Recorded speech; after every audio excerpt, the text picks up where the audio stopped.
check, check. 1, 2, 1, 2, check. 1, 2, 3, 4, 5, 6. Check, check, check. 1, 2. 1, 2, 3, 4, 1, 2. Just a second. Good morning. If people would start finding a seat, please. And since this session will be recorded and live streamed, please silence your cell phones.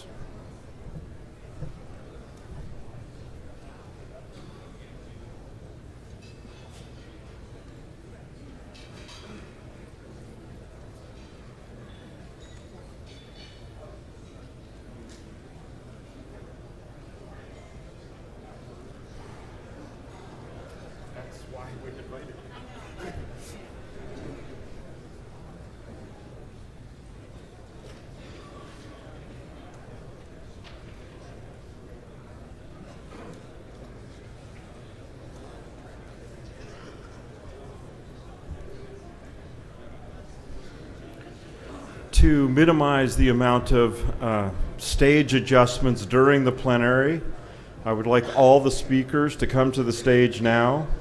That's Lars and Heather and Alexi and Alyssa and Bruce and Brian and Stephen. Thank you.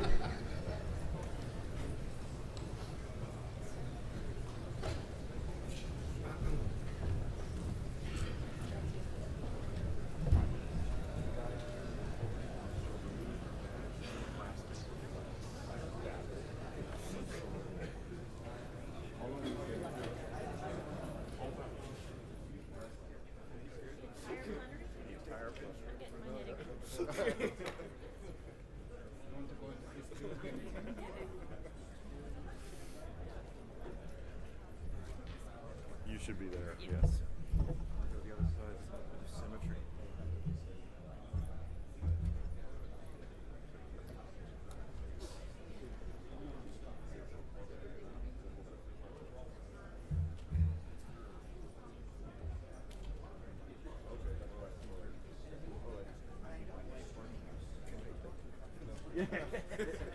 Yes, would be the answer to that question.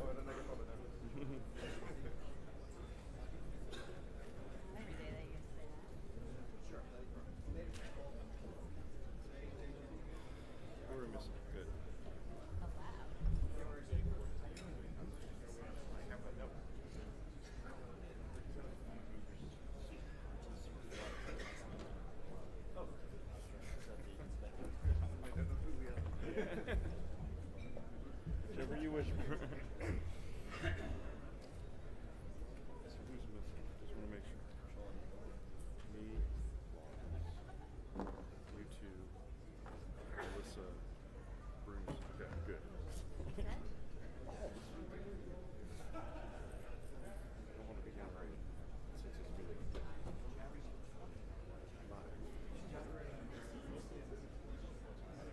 yeah, the doors are. It's a funny thing.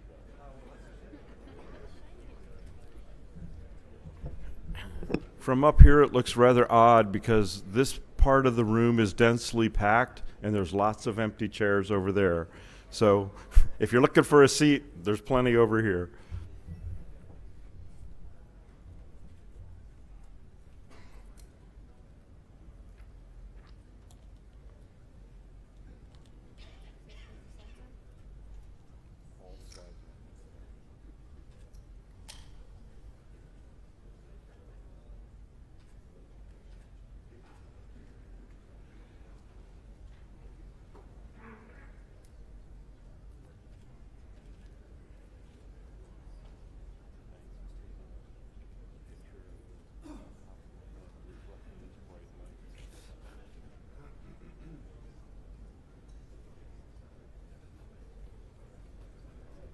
It is what it is.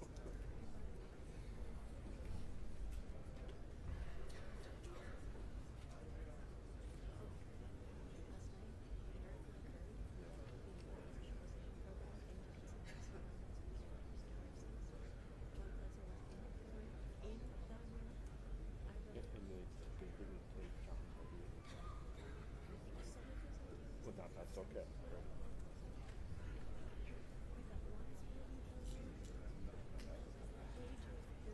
That's awesome.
Good morning.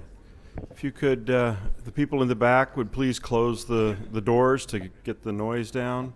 Again, there's lots of open seats at the right hand from where I'm standing side of the room. Today's agenda has three pieces of reporting at the beginning. The IB chair report, the IRTF chair report, the RSC and RSOC chair report.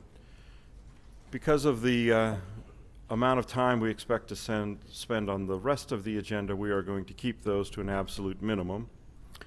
The technical topic is internet hardening, and we have three speakers to queue up that topic. At the end of those three speakers, we will have the open mic. We have a longer time than normal for open mic because we think that this community will need it. And the IAB will join the people who are already on stage for the open mic session.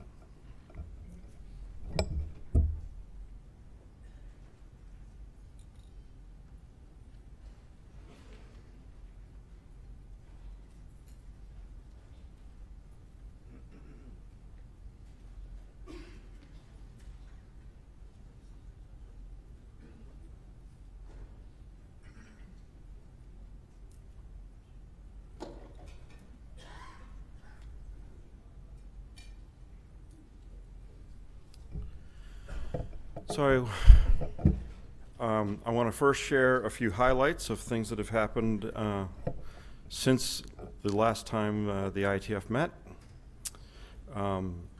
First is the IB appointed Russ Mundy to the ICANN nominating committee for 2014.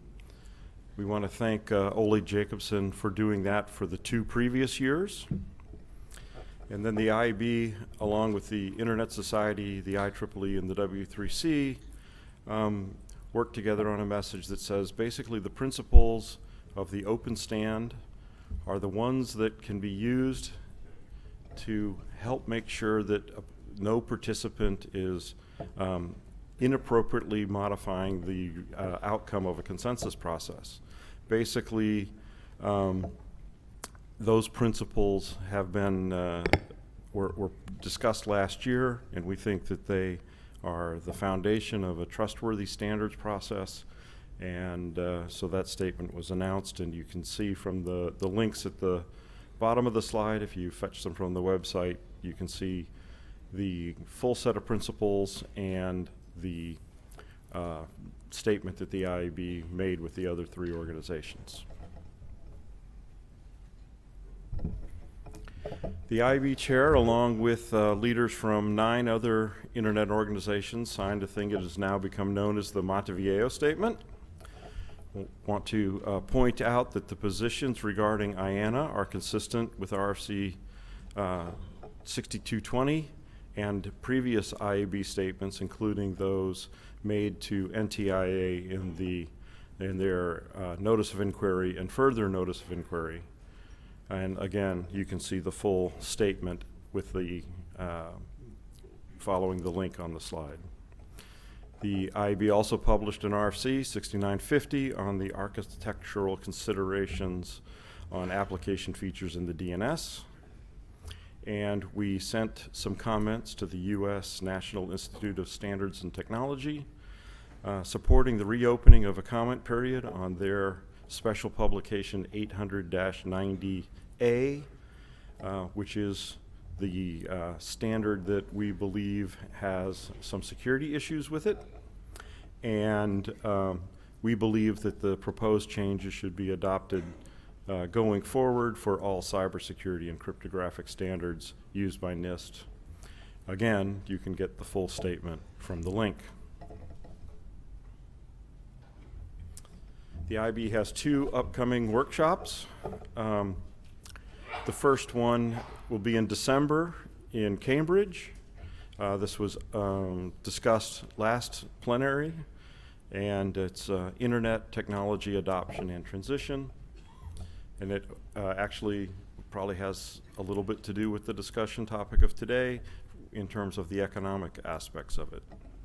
We also have a workshop planned for the Friday before the next IETF meeting, We expect a call for papers to come out later this month on that, and today's plenary will inform what actually comes out in that call for papers.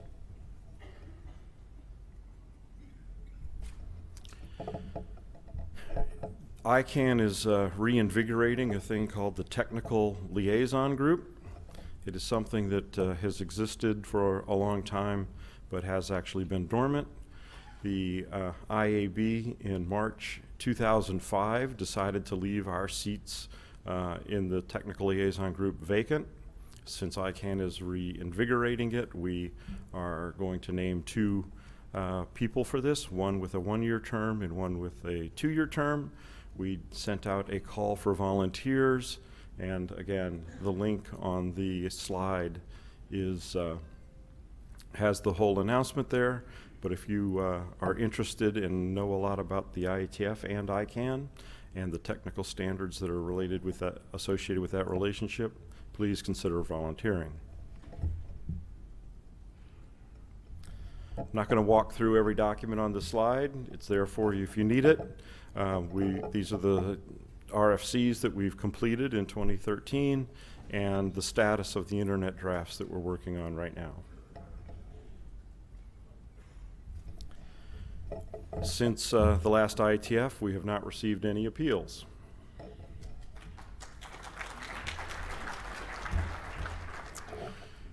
The IB has programs that support are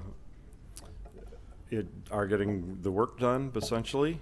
I'm not going to walk through any of the reports. They're in the slides if you're interested in what one of those is doing. Lars?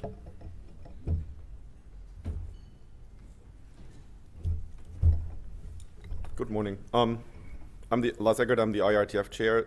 As Russ said, we're trying to keep this really short, so the slides are even shorter than they normally are. If you're interested in what I left out, it's in the proceedings of the IRTF open meeting, which happened yesterday, so you can look at the slightly longer deck of slides. And I think Russ is finding them now. So we have 5 meetings this week. This is sort of our usual set. About half of our groups, we have 9 at the moment chartered, are meeting. Some of the meetings have already happened. We already had our open meeting as well. There's a new network coding research group that is sort of in the proposed category. I think after this IETF, that they've met 3 times, then we'll make a decision whether we're going to charter them. I think they're on a good track. There's a lot of IPR in the network coding space, so we're trying to work on a charter that will make it very clear to all the participants, especially the new participant that this group is attracting, what the rules of the IETF and the IRTF are. But they certainly have been having very good discussions.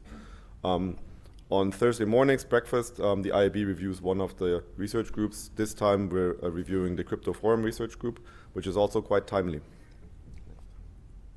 We had one publication on our stream, which is a document out of the Scalable Active Multicast research group. They have one more RFC with the RFC editor at the moment, and then they will close. Next. On the Applied Networking Research Prize side, you missed the prize talk, the last prize talk of 2013 by Delio Drago on his measurements on how Dropbox performs. I found this very interesting. So on his university network, for example, Dropbox is already, or was 2 years ago already, 1/3 of the traffic that YouTube caused on that same network. So it's not a small amount of traffic, and there's not a lot of data about how that client behaves. So again, the proceedings of the IRTF Open Minute have the talk, and I think it got recorded by the MeTecho guys. At the moment, we actually have the nomination period open for the awards for 2014. That is closing on November 30, so in a few weeks. If you've come across any good research work that is related to the IETF and the IRTF, please nominate the authors of that paper. There's a link on the slide here that basically gets you to a web form where you can, with a few clicks, nominate some paper, and then we'll consider it for the prize next year. So we're handing out these prizes jointly with ISOC. For 2013, you can see we had 36 nominations. We picked 4, so this is quite selective. People get invited to the IETF open meeting. They hang around for the week. They get exposed to the IETF and the IRTF. And in the past, we've been doing this for a few years now. Several of the talks have actually led to new work in the IETF and IRTF, which I consider great. Next. And that's it. Thank you.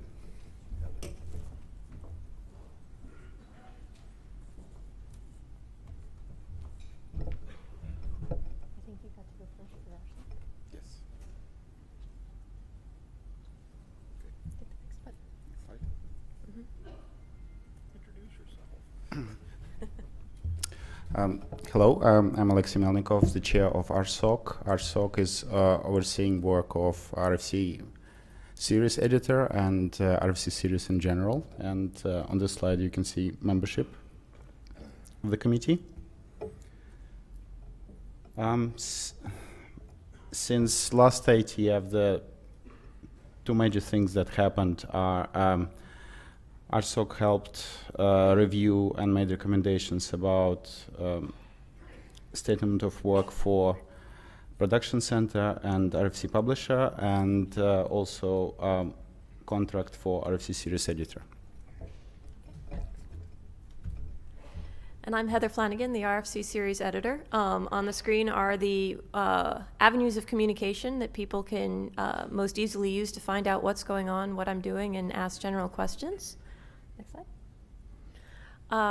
One of the things I've been working on since the last meeting is, of course, the style guide. I'm highlighting some of the points that I've paid particular attention to. But to be honest, this has not been the biggest thing I've been working on since Berlin. Next slide. No, that would be the RFC format. So in Berlin, we chose a design team, and I thank them very much for their time and effort. List of the members of the design team, as well as all of our work, are available on the wiki link that's listed at the bottom of the page. It's been a very active, very engaged group of people. I think we peaked out at 130 messages a day as we discussed the different requirements for what we were looking at for changes in format to the series. So it was a very exciting time. We're going to go into more detail about this at the BOF. And I strongly encourage you to actually look at the content of the wiki, because the BOF is 1 hour, and there's a lot of material there. If you've actually looked at it ahead of time, it will be a much more efficient and effective conversation to have. But one more. And there we go. Let's go on to the more interesting discussions today.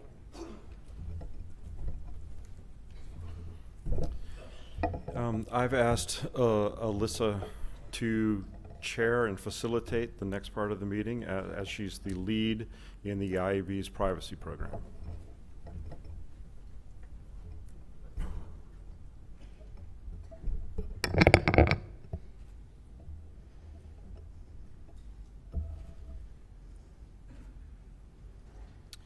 Okay, so I'm sure you are all here. I think this is the fullest technical plenary session that I've ever seen. So you're all here to hear about hardening of the internet. That's the technical topic for today. And what that means is that we're focusing on what can be done to protect the internet and its users from pervasive surveillance by well-funded adversaries. We'd like to focus on who needs to be doing work in the technical community specifically. So there's lots of different constituencies that are impacted by these recent developments, but we're specifically interested on what can be done within the technical community, both here in the IETF and also elsewhere where it relates to work within the IETF or IETF participants. So we can do that through protocol design and development in the IETF. Within the IAB, we can do that by thinking about longer-term architectural issues, opportunities for stronger security and potential barriers to stronger security. And we can do that all together as a community. So we want people to really think about what their role can be in this process. We have 3 speakers here today to help us think about that. First, we'll hear from Bruce Schneier, who's a fellow at the Berkman Center for Internet and Society, among many other things.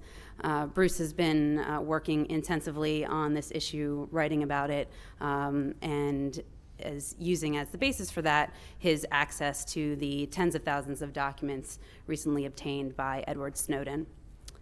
Next, we'll have Brian Carpenter, who's the former IETF chair, former IAB chair, and former chair of the ISOC Board of Trustees. He's going to give us an overview of the IETF history that's related to this topic. And then we'll have Stephen Farrell, who's one of the sitting security area directors, who's going to guide our discussion about potential IETF activities. So with that, I will turn it over to Bruce.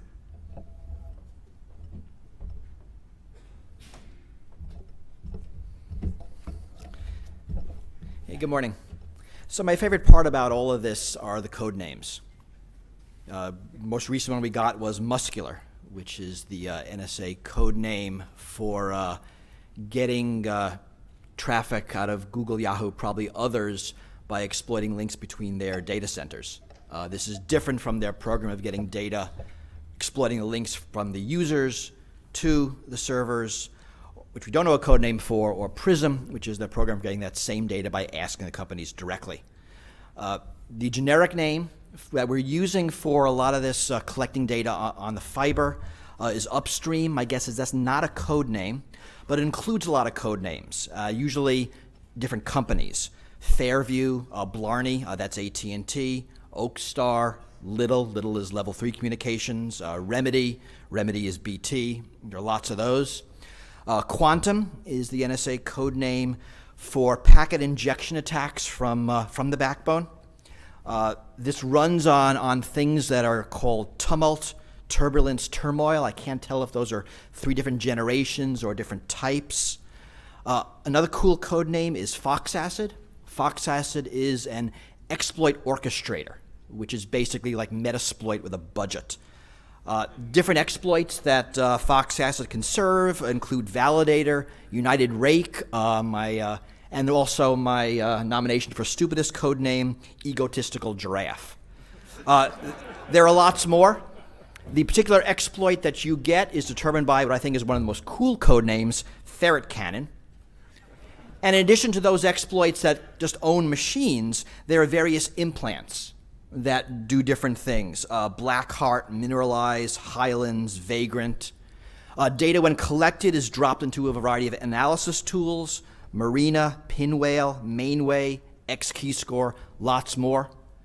Right, Bullrun. Bullrun is the NSA's program for subverting security products, right, covertly inserting backdoors. And there's a lot more. There's a lot more I haven't done. There's a lot more to come. The basic takeaway here is that the NSA has turned the internet into a giant surveillance platform. Right, this is robust. It is robust politically, it is robust legally, and it is robust technically. There's a lot of details we don't know, and there's a lot we're never going to know. Right, details on cryptography, near as I can tell, are not in the documents. Company names are largely not in the documents. Right, this is ECI, which is extremely compartmented information that basically means it's not written down. So we're probably not going to know which products have been subverted. In some ways, that's okay. I mean, knowing the details, I think, is going to lead us to chase yesterday's problems.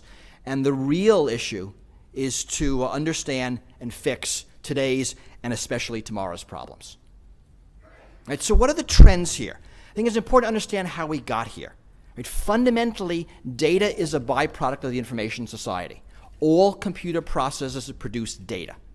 Right, this data is being increasingly stored and increasingly searched, simply because of Moore's law. It is cheaper to save it than to throw it away. Right, this is exacerbated by cloud computing. This is exacerbated by user devices where the vendor controls a lot more. And the results are what we know. Right, wholesale surveillance, surveillance backwards in time, the loss of ephemeral conversation, systems that never forget.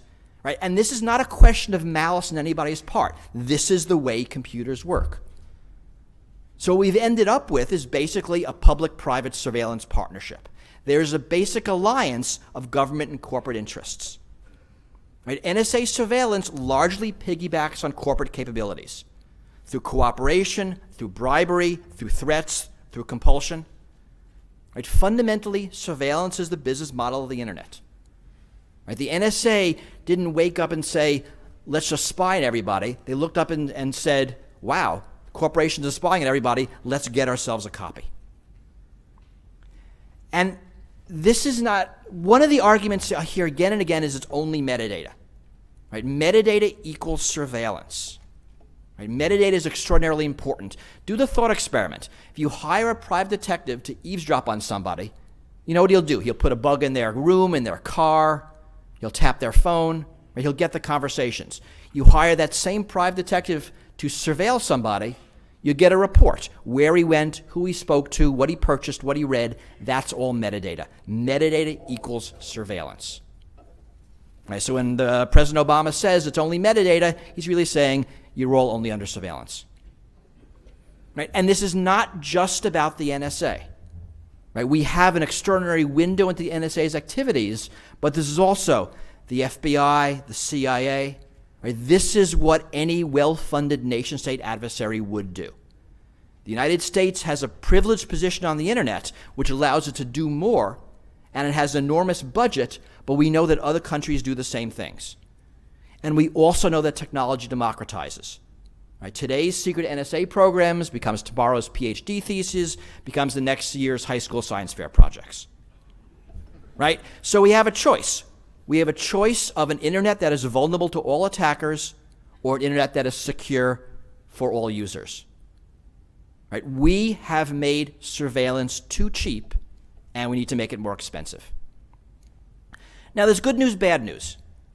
Right? Edward Snowden said in the first interview after his documents became public, he said encryption works. Properly implemented strong crypto systems are one of the few things that you can rely on. Right? We know this is true. This is the lesson from the NSA's attempts to break Tor. They can't do it, and it pisses them off.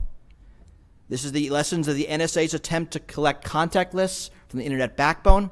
If you saw the data, they got about 10 times as much information from Yahoo users than from Google users, even though I'm sure the ratio of users is probably the reverse. The reason? Google uses SSL by default, Yahoo does not. Right? This is the lessons from Muscular. You look at the slides, they deliberately targeted the data where SSL wasn't protecting it. Right? Encryption works. The bad news is Snowden's next sentence in that same interview. He said, unfortunately, endpoint security is so terrifically weak that the NSA can frequently find ways around it. Right? Encryption works, but it's hard to get it to work. What I wrote when I was writing about this is that the math works, but math has no agency. All right, so what does this mean? We do know that there is some piece of cryptanalysis that the NSA has that we don't.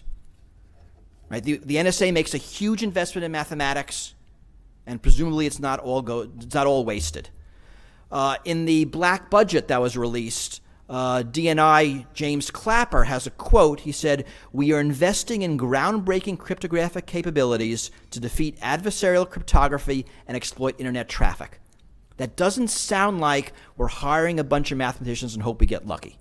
Right? That sounds like we have something at the edge of practicality, and we're investing to make it practical.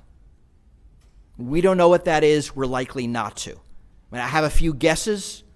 First one is elliptic curves. It's perfectly reasonable that they have some advances that we don't in elliptic curve cryptography. Either generic techniques to break it quicker, or classes of curves that they know about that if they can steer us to use, they have an advantage. The second are general factoring and discrete log advances. I mean, we in the academic community get advances every few years, assume they're a decade or so ahead. The third is a practical attack against RC4. And my ordering of these changes depending on what day it is. But those are my guesses. A long shot of something against AES. I really doubt it, but I wouldn't put it beyond possibility. But we do know that most of how the NSA breaks cryptography is by getting around it. Right? They exploit bad implementations. They exploit default or weak keys. They deliberately insert backdoors in encryption products. And they have a group that exfiltrates keys, which means stealing them. And that is primarily how they break cryptography. So solutions here are varied, and I think they necessarily are. There's not one solution that's going to solve this. First, I think there are going to be some internal self-corrections. That as amazing as it seems, the NSA had no contingency plans in place for their secrets being completely and totally leaked. Right, it took them 2 months to come up with a viable response. Right, that's over. And I think the cost-benefit analysis has changed. I mean, the NSA is going to have to incorporate the risk of exposure when they decide whether to exploit something or not. Right, the nature of secrecy is changing. The internet has done that. And I think everything they do will eventually become public. Right? This wouldn't be a problem if the Snowden documents said the NSA was spying on North Korea and the Taliban. Right? It's that we're spying on Belgium. Or I guess that the UK was spying on Belgium, which I guess is like Connecticut spying on Nebraska. Right? Corporations also have a new cost-benefit analysis. Right? Pre-Snowden, there was no cost to cooperate because your cooperation would be secret. Now, companies have to assume that it'll be public. There's been huge losses of sales, mostly foreign, hardware manufacturers, software, cloud providers. Right? And there is a PR benefit in fighting, and more companies are realizing that. You know, and oddly, near as I can tell, the NSA doesn't weigh the costs and benefits of their programs. In some ways, it's not surprising because the TSA doesn't either. But I'm always amazed when I just don't see the cost-benefit analyses. Anyway, I think that's going to happen internal to NSA regardless. There's also going to be external self-corrections. There's been enormous political blowback to the NSA surveillance. Right? In the United States, that's where the political pushback is happening. And I think this will limit what the NSA does. Right? To a lesser extent, the effectiveness of bulk collection has been challenged. The previous NSA directors, both General Alexander and General Hardening, have been of the attitude of collect everything. And it's not obvious that this is effective for a whole bunch of reasons. There are limitations of intelligence, fundamental limitations of what we can get for intelligence, a lot of examples, but it really seems like a lot of what the NSA is getting is pure voyeurism. There's not a lot we can do about it. And remember, the NSA has a dual mission. Right? They're charged with protecting communications and exploiting communications. And more of these missions are coming into conflict. Post 9/11, the exploiting side won completely. I think there's going to be some natural rebalancing as our fear subsides. So that's inside the government. There are a lot of technical things we can do. The goal is to make eavesdropping expensive. Right? That's the way to think of it. To force the NSA to abandon wholesale collection in favor of targeted collection. So ubiquitous encryption on the internet backbone. That will do an enormous amount of good. Provide some real security. Right? Cover traffic for those who need to use encryption. But the more you can encrypt data as it flows around the internet, the better we'll do. Second, target dispersal. We were safer when our email was at 10,000 ISPs than when it's at 10. Right? Fundamentally, it makes it easier for the NSA and others to collect. So anything to disperse targets makes sense. Right? Usable application layer encryption. And there's a lot here. I mean, the lessons of PGP are, one-click encryption is too hard. Right? On the other hand, OTR is doing great, and so is disk encryption. More open standards, more open source. These are harder to subvert. More endpoint security. The NSA name for these are PSPs, personal security products, and they irritate them a lot.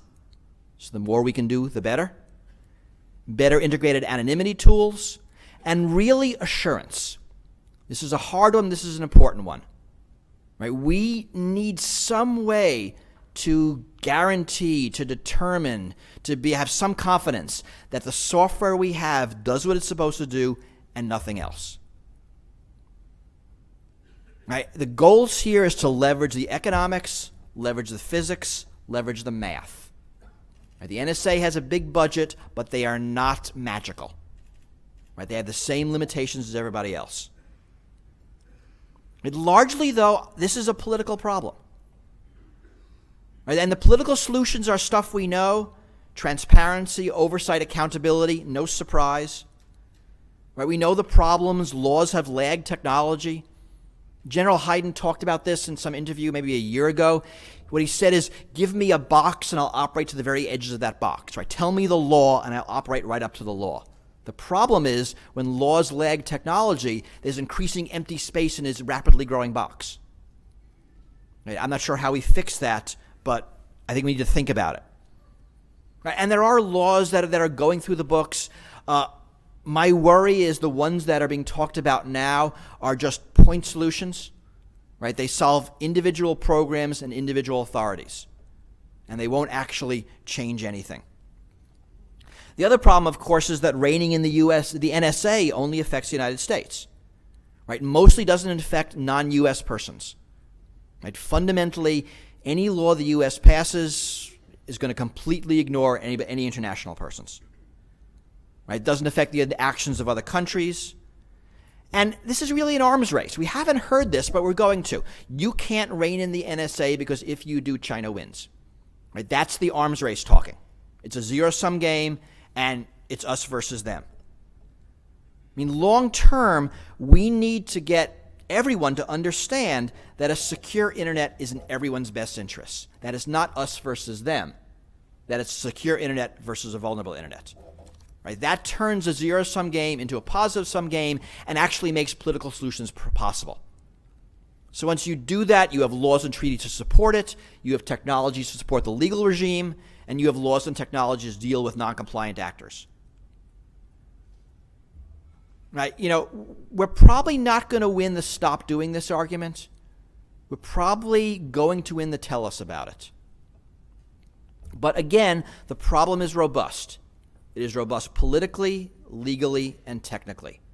And we need to solve it not just for the NSA, but for everybody. For other governments, for cyber criminals, for rogue actors.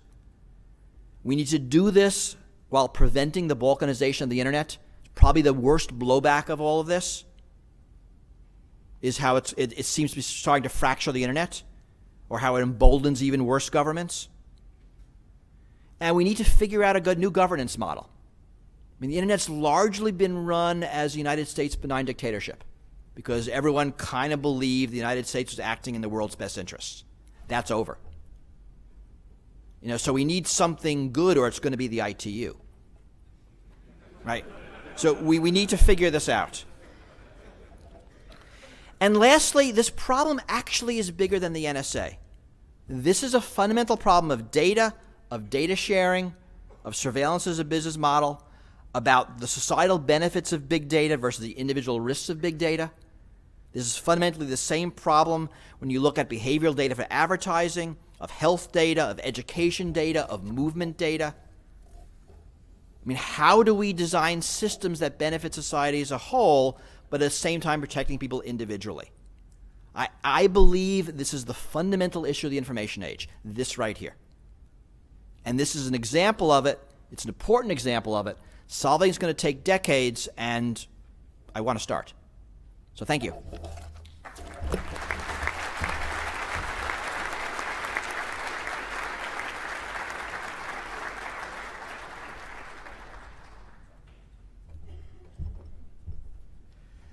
Okay, smooth transition. If Russ can find my slides. Okay, so I'm Brian Carpenter. I would like to mention that my affiliation is the University of Auckland. I'm also a consultant for Huawei. I have no security clearances and have never had any security clearances, and I've never signed the Official Secrets Act. The image on the slide is from Wikipedia, who stole it from the movie 1984. It's a plenary session with Big Brother on the screens. And in fact, I brought the manual to read on the plane. This is my copy of 1984. I did find that the solution is in the manual. Winston Smith is talking to an older man who has not been brainwashed in any shape or form and still has his own brain working. Winston says, "There's no telescreen." "Ah," said the old man, "I never had one of those things. Too expensive, and I never seem to feel the need of it somehow." So there is a solution, which is not using the internet, right? If you don't like that solution, we better go into the next slide. So in the IETF, I want to talk about what the IETF should do, not what the rest of the world should do, and I want, therefore, to review previous IETF interactions with this issue and with public policy in this area. So we need to look at the ancient traditions. The ancient tradition, as far as I could determine, started in approximately RFC 1126, which is the first one that contains this famous phrase, "security issues are not addressed in this memo." In other RFCs, you'll find security issues are not discussed in this memo, so you have to use grep carefully to find them. As far as I can see from looking at the RFCs, There were one or two RFCs slightly earlier than 1126, which also said we don't talk about security, or even had a few words of security considerations. And there were, of course, a few RFCs that actually talked about security from the very beginning. But basically, the tradition started in 1989 of saying we're not even talking about security. In 1993, John Postel published a version of the guidelines for RFC authors, which said for the first time all RFCs must contain a section near the end of the document that discusses the security considerations. From then on, this phrase, security issues are not discussed in this memo, became very popular. You just cut and pasted that from the previous RFC. In 1998, RFC 2316 said, if we wish to eliminate the phrase security issues are not discussed in this memo from future RFCs, we must provide guidance. Next slide. So, okay, it's easy to sneer at the IETF for not taking security seriously before 1998, but it's actually unfair. The Site Security Handbook came out in 1991. The first IPsec RFCs and the first SMIME RFCs came out in 1995. And also at a certain point, we adopted SSL and PGP, which had come from the community, and came into the IETF. But there was still a general tendency to ignore security issues, including confidentiality and privacy issues, until the late 1990s. That's a fact. And that left a legacy of protocols and operational practices that were unfavorable to privacy. And I guess we're still paying the price for that today. Next, please. So in fairness to the IAB, since this is the IAB's plenary, the first security workshop was held in 1994, produced a report. The second security workshop was in 1997, which produced a report. And it led, it took a while, but it led to RFC 3365, strong security requirements for IETF standard protocols, which means at least since then we've laid down some guidelines on how to get this a bit closer to right. There was a privacy workshop a couple of years ago, which led to RFC 6973, privacy considerations for internet protocols. You'll notice that in both cases, there's quite a long gap between the IEB workshop and the resulting substantive RFC. And I think that's indicative that these are actually complex issues, and it takes a while to get them right, and it also takes a while to motivate people to get them right. Anyway, next, please. So now we come to the two instances when the IETF as a whole has found itself interacting with public policy issues in this area. So in the mid-90s, it was extremely clear that a secure internet needed strong cryptography. And so did secure e-commerce, which was a popular buzzword at the time. If you remember the context of the mid-1990s, people were trying to make e-commerce a reality. Exactly at the time, of course, when the web was taking off and the internet entered its maximum growth phase. However, at that time also, many governments wanted to restrict the use of strong cryptography. And of course, the reason they wanted to restrict the use of strong cryptography was because their signals intelligence agencies had told them that if they didn't restrict the use of strong cryptography, the signals intelligence agencies would not be able to read people's traffic. So, surveillance is not exactly a new phenomenon. The desire of the signals intelligence agencies to survey traffic is not exactly a new phenomenon. And this shackled the IETF in many discussions.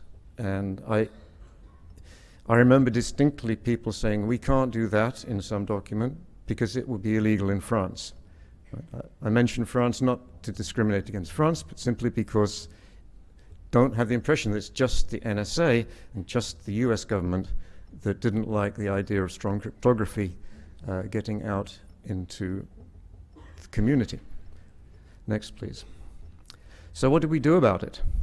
Well, we had a long debate, lots of discussion on the mailing list, and lots of discussion in plenary sessions. We even had a speaker from the NSA once. I think he just left the NSA or something, so he was allowed to speak, but anyway, there it was.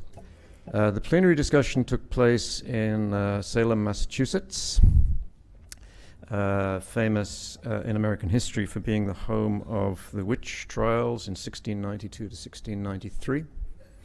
It's now known as Danvers, Massachusetts, right? But it was somehow appropriate that that's where we had this plenary discussion. The result was RFC 1984. The RFC number was, of course, one of John Postel's little jokes. The RFC is signed by the IAB and the IESG. I think that's quite important. It really was designed to indicate a very strong consensus in the community. Its key recommendation is to encourage policies. The word policies, and it didn't mean technical policies, it meant political policies, that allow ready access to uniform, strong cryptographic technology for all internet users in all countries. There's a lot of other words in the RFC, but that's the key point. We came out and said we want to use strong cryptography on an international basis. We don't want to be hindered by export controls or legal restrictions. Now, it's not for me to judge whether that RFC really changed reality. What's clear to me is that the signals intelligence agencies around the world were certainly not amused by it. And since my name's on that RFC, I've always assumed ever since that they're reading my email. I don't care, because I have nothing to hide from them, but I've certainly worked on that assumption. So next, please. The second time we got into a debate that impacted public policy in this area was around the turn of the century. There were a lot of requests coming in to IETF working groups to document features for wiretapping, politely known as legal intercept, in IETF specifications.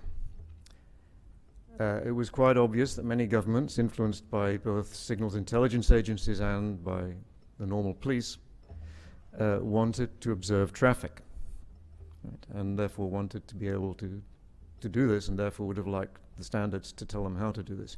And this led to a very complex and difficult debate in the IETF, actually more difficult, I think, than the strong cryptography debate. There were obviously privacy concerns and obvious potential for misuse. You know, even if you admit that the police are allowed to perform wiretapping, the fact that you provide features for it means that bad people might be able to do wiretapping as well. And it was felt that wiretapping features built into protocols would intrinsically increase security loopholes, because they are by definition security loopholes. So this debate was quite complicated. Next slide, please. It was said that in some countries, operators and vendors would be legally forced to provide wiretaps. I think the reality is in pretty much every country, vendors and operators will be legally forced to provide wiretaps. The result of all that was RFC 2804, signed again by the IASB and the IASG. It's a very subtle RFC. You probably need to read all the words to get all the subtlety. But the key recommendation was the IETF has decided not to consider requirements for wiretapping as part of the process for creating and maintaining IETF standards. It also says the IETF does not take a moral position, because we wanted to keep out of the debate about whether wiretapping was good, bad, or indifferent. And it also said that wiretapping mechanisms should be openly described, so there are words in that RFC that would absolutely permit informational RFCs discussing wiretapping techniques, even though we agreed not to consider requirements for wiretapping as part of the process of creating and maintaining standards. Once again, I assume that the police and the signals intelligence agencies were not amused. Next, please. So is there an underlying principle there between those two RFCs? This is my wording, but I think what I see in those two RFCs is that IETF technology should be able to make the internet secure, including protecting privacy, but should be neutral with respect to the varying cultural views of legality and privacy. Next, please. So my personal comment is I expect we'll have another long debate. It seems to have started. I personally hope there will be significant improvements in privacy protection in future IETF specifications. I also assume that once again the police and signals intelligence agencies will not be amused, and that's something we have to accept and deal with. That's it.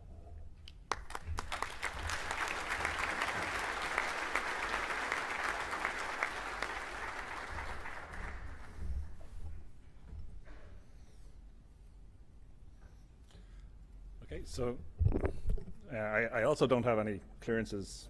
I'm not even sure the Irish government does them. So this is a bit more about, you know, what do we think of it, what can we do about it, and hopefully to kind of tee up some of the open mic. The photograph is a place in Wales in the UK. It's a national park called Snowdonia, which is kind of where we are. Next slide. So what I think is it's basically an attack, and that's the way we should treat it. So if you look, you know, forget the motives, forget the political kind of stuff. If you look at the actions that NSA and their partners are doing, whether coerced or not, it's essentially a multifaceted form of attack. And even if you think it's not, it's indistinguishable from it. So if a piece of equipment somewhere on the internet or an application is doing something, there's kind of no way to tell if, you know, if whoever's kind of exfiltrating a key is doing that for some supposedly good reason. It's not unique. I think that's been said, you know. NSA and their partners are doing it. Others are probably doing the same. I'm quite sure that a whole bunch of people, now that with all the media, will decide to start doing the same, or trying to do it. Probably perhaps on a smaller scale, but nonetheless. The scale, I think, is interesting.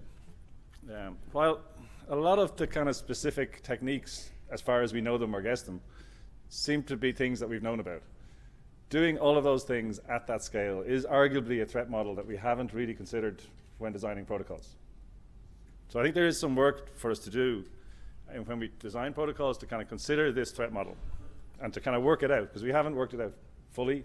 I think you'll see probably when the discussion starts, I think none of us really have very good terminology for dealing with this kind of situation. We need to kind of work on that and understand it better. But while there's things we can do, we can't solve the problem. So we shouldn't really be setting out to solve the problem.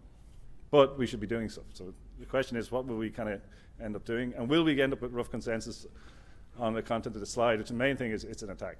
And I hope so. Next slide. So there are things we can do, though. So I think the main kind of focus on what we do try and do is to say that there are these attacks, this kind of pervasive monitoring attack generally, and there are technical things we can do that can significantly affect the costs to do pervasive monitoring.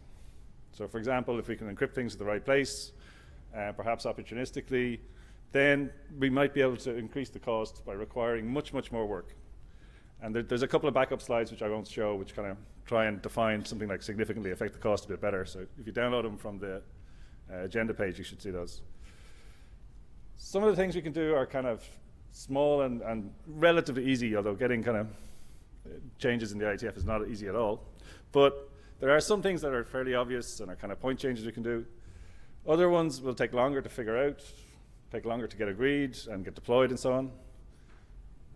But for at least some of it, if we're kind of serious about tackling the problem, some changes will probably affect IETF processes or, you know, long-held positions. So for example, I think in the kind of security community in the IETF, we've kind of insisted on going from plain text to kind of mutually authenticated, highly, not assured, but highly secure things. And maybe we kind of did too much of that, and we need to kind of start off not with plain text, but maybe with something like opportunistic encryption.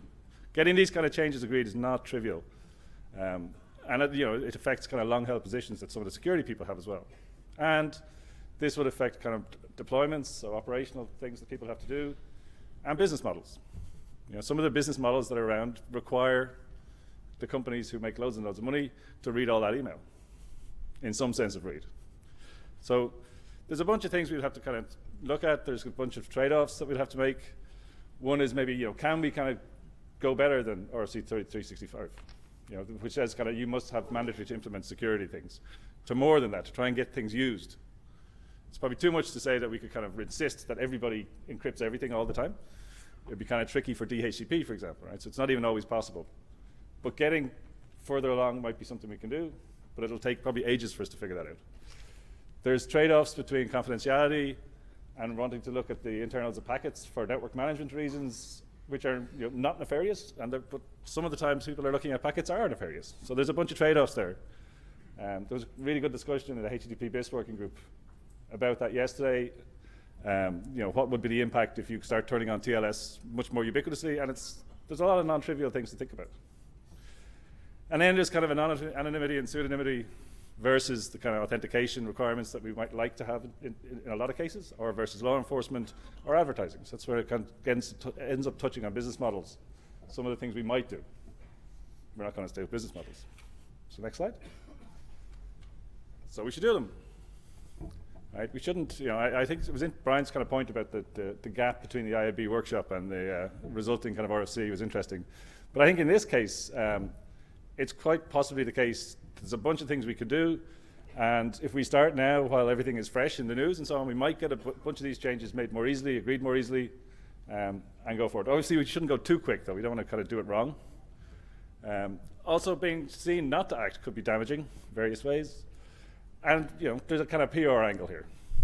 Right? So we probably should be aiming to be seen to be doing stuff while we're doing stuff. Most important is to do stuff. And the we in kind of all of the above is not just us here doing IETF stuff. I mean, I think the we is like us also going back to our companies, our sponsors of various types, and trying to get them to do stuff. And I hope you'd imagine that a lot of companies are kind of looking again at their source code. A lot of operators are perhaps looking at their networks again and saying, well, who's been doing what? So I think it's not just what we can do in the IETF, but also things outside the IETF are related to. And the next slide has a quick example.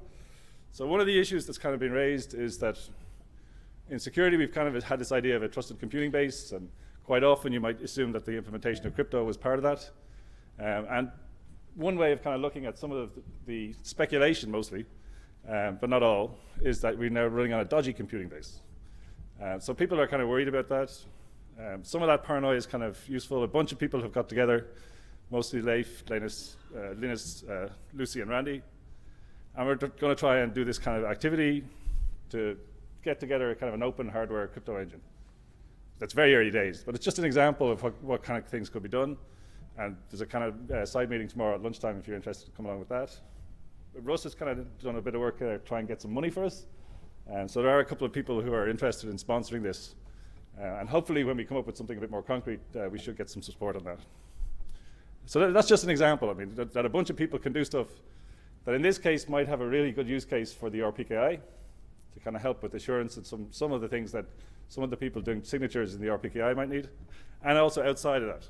So it's not an IETF activity, but it's related. And there's other ones. I guess the IIB commenting on the NIST, what was it? NIST stuff. Special pub 898. Right, special pub number. The IIB kind of commenting on that and kind of asking NIST to kind of look again at their processes and how they do cryptographic documents is another example of that kind of thing. So there's a whole bunch of them. We should look for more. Next slide. So back in the IETF context, there's a kind of bunch of, in scare quotes, easy things we could do. So discuss the topic. So we have this mailing list that's been kind of really quiet, not much happening at all. No crazies. So we set up a mailing list. We can discuss the issues. It's mostly intended to kind of triage issues, find the right place where a piece of work can be done. This kind of discussion is like a lot of the sessions this week have kind of been discussing this topic. The IAB workshop, which may be jointly run with W3C, we're talking about that, and so on. Maybe in the IRTF, I think Lars would be kind of keen if somebody comes up with a good topic for a research group. There you go. So there's things we can do, and talking about it openly is part of it. I think we should. I think there has been, to some extent, a slight tendency for people to say nothing. Some other people say too much, but that's always true, right? But with some people, I kind of sense there's some reticence or kind of self-censoring going on here. And I think that's a kind of an unfortunate thing. Not too many, but some. So we should work the problem, though, as well. So we have a draft on the, very early draft on trying to document the threat model. That's kind of new. We're working on that. We're looking at better ways of deploying TLS with perfect forward secrecy, which is increase the cost kind of measure against the pervasive monitoring. There was a really good session in the apps area meeting on Monday There was a bunch of people went to dinner last night, and I think they kind of figured out maybe a charter for a working group. Did you figure out a name for it, or? They have a cute name. But anyway, so the idea there is to look at IMAP, POP, mail, submit over TLS, come up with some description of our best current practice for how you turn on this stuff. A lot of it can be done a lot better than it is, and we can help by documenting some of this and giving people guidance as to how to turn this stuff on. Operational changes is something that I think one of the INT ADs suggested we kind of have this bullet. Maybe if you have more local IXPs, more direct fiber and so on, or maybe there's things we can do to help operators to kind of to run their networks a bit better. Maybe they could kind of tell us about things we could do. And there's a lot of good kind of problem statement text. A bunch of people have posted drafts. You'll find them if you go look at the per pass list archive, or there's a kind of summary, which you'll find if you look at the BOF agenda for following lunch today. We have lots of good problem statement text. It gets harder when you go to what to do next. So next slide. So then there's a couple of trickier things. So one is we can kind of write a BCP about being better with privacy. And so Alyssa and myself and Sean have kind of drafted a thing. Essentially that says care about personally identifying information and try and minimize it, and if you have it, then do encryption. Do use confidentiality. There was also a discussion about this doing more than mandatory to implement, going beyond 3365. An interesting kind of discussion. It really hasn't kind of got to a clear outcome because it's kind of tricky. But we should, I think, be discussing that, and I can envisage that we can kind of come to solutions there. There's other kind of relevant issues that going from kind of hard towards very hard. What happens if we turn on TLS everywhere for the web? And there's a lot of subtleties there. There's a lot of kind of, we don't know. So one of the issues was if you turn on TLS everywhere, if you do it in some sort of opportunistic encryption way, there's maybe a bunch of people who would have gone and bought certificates or got certificates for free, which you can, who would now use this opportunistic thing. So there's a population maybe that are going to be less secure than otherwise, but maybe there's a bigger population who'd be more secure. It's a kind of a trade-off, and we don't really know what the facts are because they're not there yet. The practicality, the same would be true at other layers, right? So looking at TCP crypt or IPsec in some opportunistic mode. There's the things we can work on. There's a bunch of hard issues. Then going to kind of end-to-end security, turns out, SMIME and PGP are really hard. Doing the same for XMPP or for SIP, it's kind of, not something we've succeeded in so far. We need to look at it. We need to try to do it again, but that's a kind of hard problem. And even harder, the WebRTC and all this Internet of Things stuff. Do we want the NSA to be spying on every toilet flush? That's what's going to happen.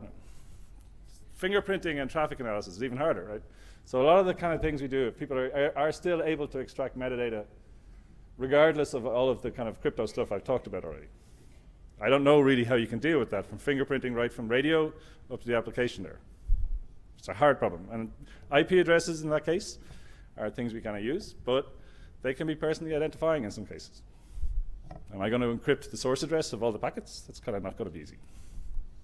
And then another layer, which is probably getting more outside the IETF scope, is all this kind of corporate cloudy stuff that people do that's really privacy unfriendly. Some of that would be affected if we succeed. If we succeeded in getting a workable end-to-end email solution, then some of the big mail providers wouldn't be able to scrape our mail and service ads. So there'd be some impact there. Next slide. So I hope that last slide is the kind of thing we have discussion about at the open mic. We'll see. So in conclusion, anyway, it's an attack. It is a new scale of attack. I think the right response for us is, as usual, to develop technical kind of mitigations with a goal of not trying to solve the problem, but just to make it significantly harder to do this kind of widely pervasive kind of monitoring. And we could do stuff, so go ahead and do them. That's all I had. Thank you.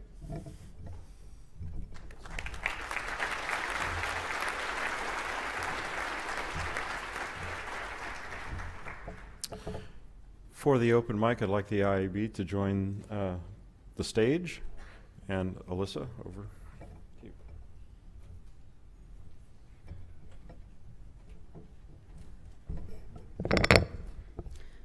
So while folks are making their way up here, a couple notes on the open mic session. We want to hear from as many of you as possible who are interested and have something to say. So please, please, please keep your comments brief. Think about what you're going to say in advance. Also remember that we are being recorded, so if you can speak slowly and be brief, good luck. But honestly, there's a lot of folks out there in the world who are listening and watching, and they want to be able to understand what you say. We'd really like to keep if you're going to come up and talk about security and surveillance, please stay focused on what we in the technical community can do. And I will cut the mic at some point before we actually hit the end of our time so that Russ can do a little wrap up at the end. So let's start. I'm sorry. Oh, yes, we should do introductions of the IAB. I know you all so well. Do you want to start at that end, Mark? Mark Blanchet. Joel Halpern. Dave Thaler. Andrew Sullivan. Stephen Lee. Elliot Lear. Lars Eggert. Alexei Melnikov, not IAB. Heather Flanagan, RFC Series Editor. Russ Housley, IAB Chair. Alyssa Cooper. Brian Carpenter, nobody at all these days. Still Stephen Farrell. Still Bruce Schneier. Bernardo Boba, IAB. Jarko, IETF Chair. Mary Barnes, IAB Executive Director. Eric Nordmark, IAB. And Ross Callan, IAB. Great. Let's start. Let's start at the far end. Oh. Hi. Frank Martin.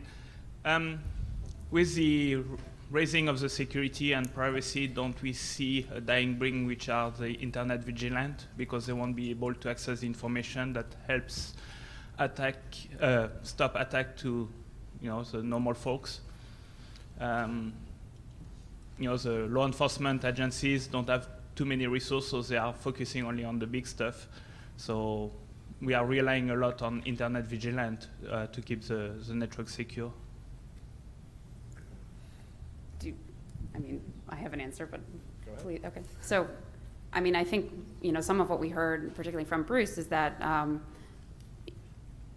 technology cuts all ways, right? So anything that you do to make it easier for one constituency to either be anonymous or not, or obtain access to a resource or not, it's very difficult to prevent a different actor with a different set of motivations from making use of that as well.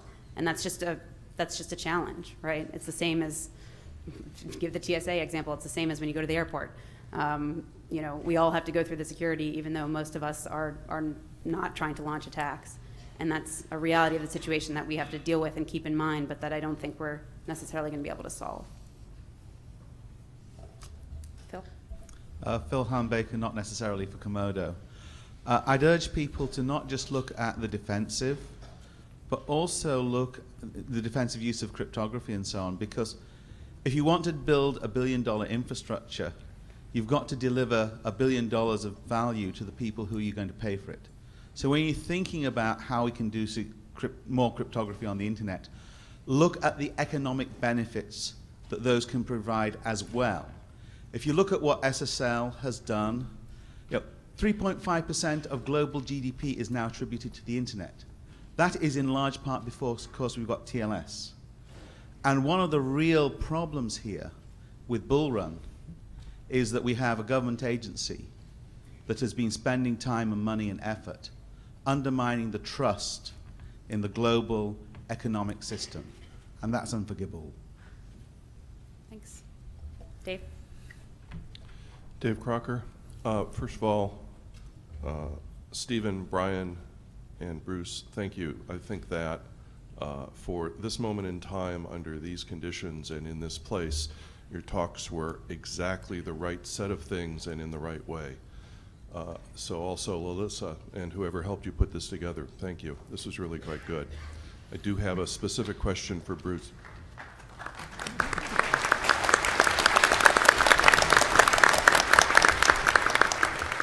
I should say that the organization was really not mostly me. It was the IAB, Russ, Elliot, Hannes, who unfortunately isn't here. Lots of people helped with this. So sometimes it is possible to reach consensus. Not so sure about that. I was making a reference to something else, Bruce, that other people are tracking. Bruce, a point I wanted to ask you about, and it's, again, an issue for us because we as a community love dealing with things at the level of crypto, and let's do TLS more. And all of that strikes me as clearly good stuff to do and a lot of detail. But, and this is the question I have to you, what you cited was corporate cooperation, which is the ability to get at the data when it's not encrypted. And so if you could somehow help us understand what the encryption will help with and what it won't help with that we also need to focus on, that'd be great. Well, I mean, the first thing encryption does is it makes it harder. I mean, if it is easy for the NSA to grab all of Google's traffic as it goes between its data centers, it'll do it. If it's encrypted, it can't do that. Right? Encryption helps against bulk collection. Encryption will force the NSA to go after only high-value targets. I mean, they will go in and grab keys. You know, if there's some kind of VPN connection between two links, and that's important, they'll go in and grab the keys. But if you're just using MS Chat, they'll grab it off the backbone, and it'll grab everybody's because it's easy. I mean, the more we use encryption, the more we raise the cost of surveillance. The more we eliminate the possibility of bulk surveillance. I mean, some places we can't. Right? It makes no sense to encrypt your Facebook posts, right? Because everyone has to see them, and we're stuck there.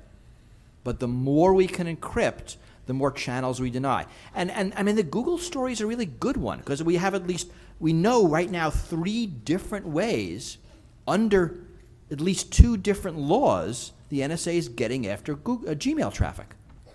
Right? So the more we can eliminate them, the more we force the NSA and anybody else into narrower channels and to go after the targets that are valuable and not to go after everybody else. I mean, that's the value of encryption. It raises the cost. Even if it's lousy encryption, it raises the cost. Alyssa? Yeah. A comment. I think we should discuss about or understand the issues that are at hand. And also, I think it's important of all of us during this discussion that we discuss about what we can do, right? Because we could speak a lot about all those things, but I think we should go back to what we can do as a community. Agreed. It's this one? Hi, I'm James Woodyard. I'm currently between jobs. And one of the things that Mr. Schneier said that I thought was very important that didn't seem to show up in Mr. Farrell's presentation was that Mr. Schneier made it, and just now he again reinforced the idea that it's very important to improve target dispersal. He said, the internet user community was a lot more secure when our email traffic was handled by 1,000 different ISPs, but now there's 10, and that's a big deal. Well, the Internet of Things probably going to make that a lot more difficult because now it's your thermostat and all of the metadata coming out of your house and industrial plants. All of that stuff is basically going through the internet backbones and first mile links that we've created that are built around the idea of a lot of centralized computing. And if the IETF really wants to make a difference here, I think that you need to hear what Mr. Schneier said, which was find a way to encourage more target dispersal. Yep, Elliot. Thank you. James, thanks very much for your comment. And I took note of Bruce's point about target dispersal, and I want to reiterate something that I think Alyssa just said, which is that there are trade-offs here.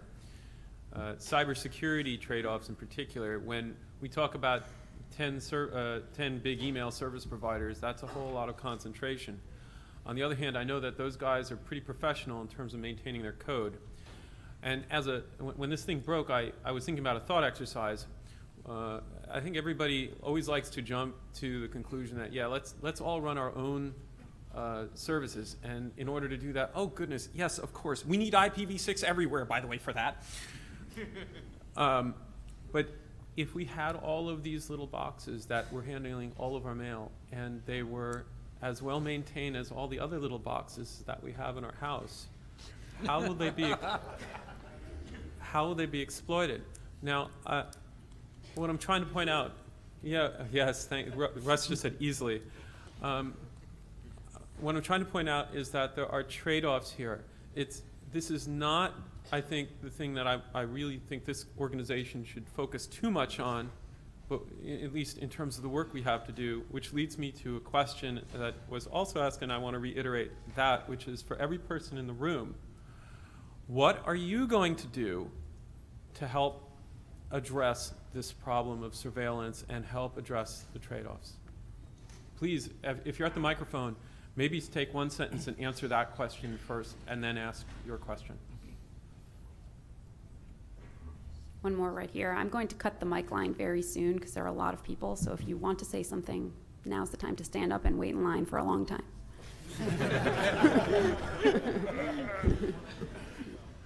Hi, I'm Russ Mundy. What an opportunity, Elliot, because that was one of the things I wanted to do, is point out my little box here is running IPsec, TLS, using a Dane certificate, and DNSSEC.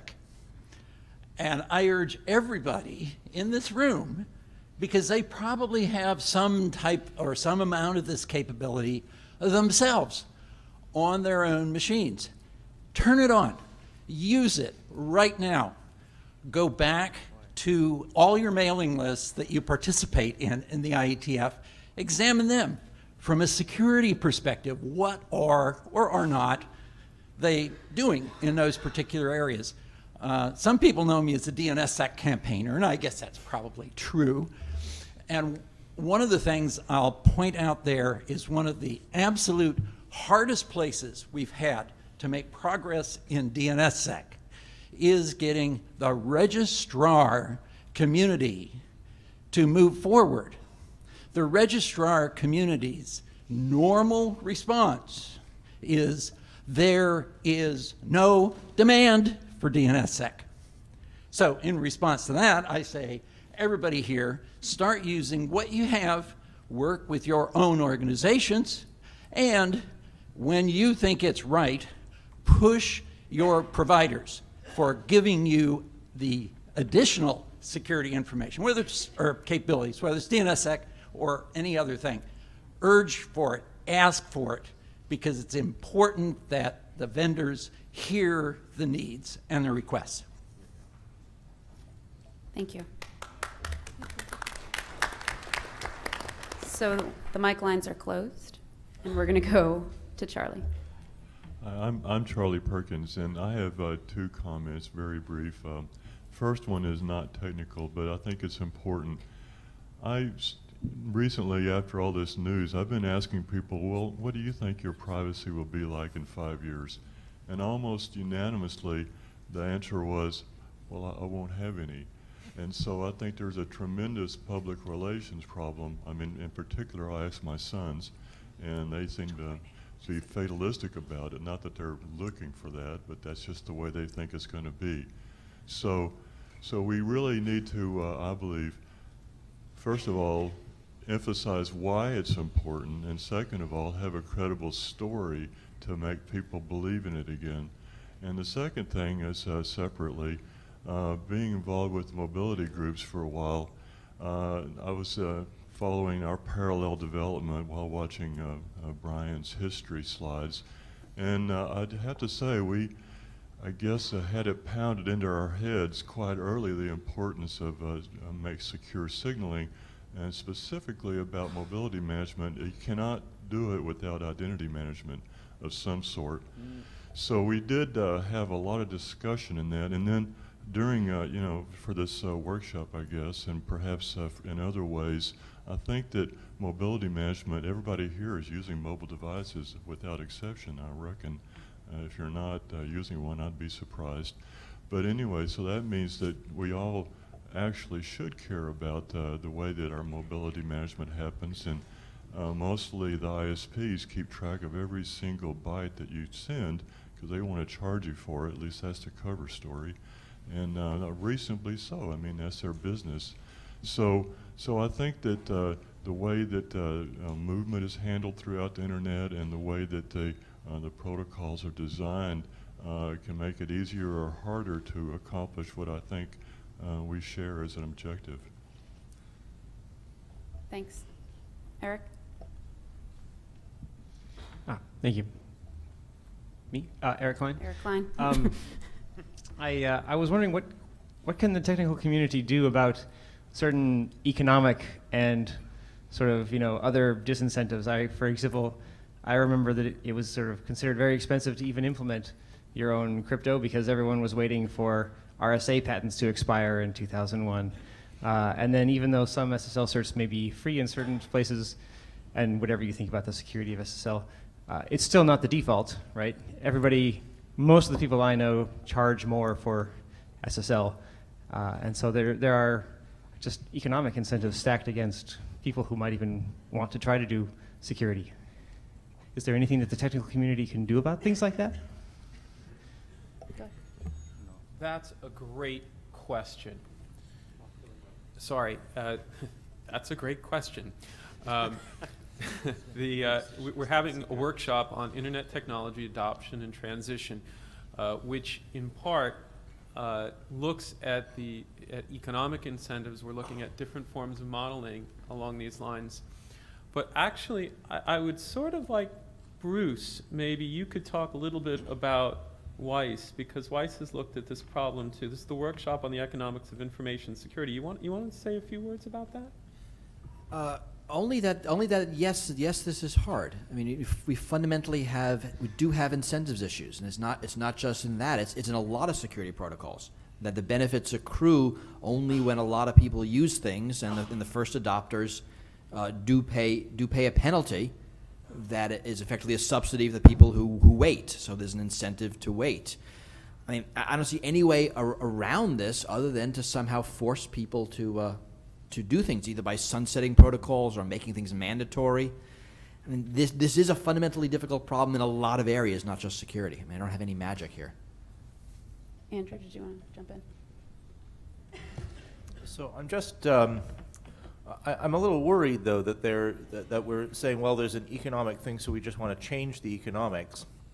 I want to change the economics too, but I wonder if the technology is making us back. That is, the world has changed. We've introduced certain kinds of technologies that have reshaped the world. If you think about the automobile, we now have a situation in the real world where the automobile has reshaped our geography, and we can't go back from that.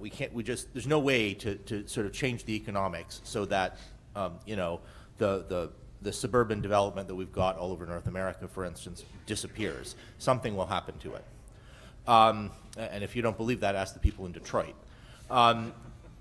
So I'm wondering if what we've done here is introduced a fundamental change in the human environment, and so concentrating too much on the economics or concentrating exclusively on the economics is gonna set us up for failure. I think maybe this is in response partly to what Charlie said about his kids thinking, just being fatalistic about it. Thanks. Thank you. Let's go to the back corner. Carrie Lynn. I think the challenge for us working in Internet of Things and cyber physical systems is that we're trying to fit as much functionality as we can in the smallest possible processor. So I guess this is input, but I'd like to get comments from the panel. What are the threats to devices as opposed to laptops and phones that obviously identify us?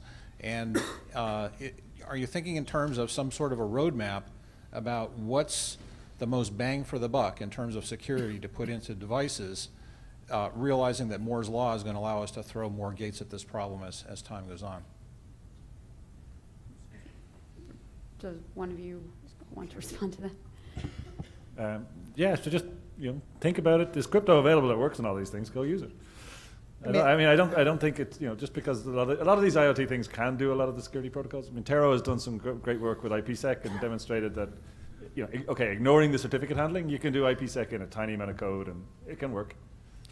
So don't think that just because the device is small that you can't use the technology.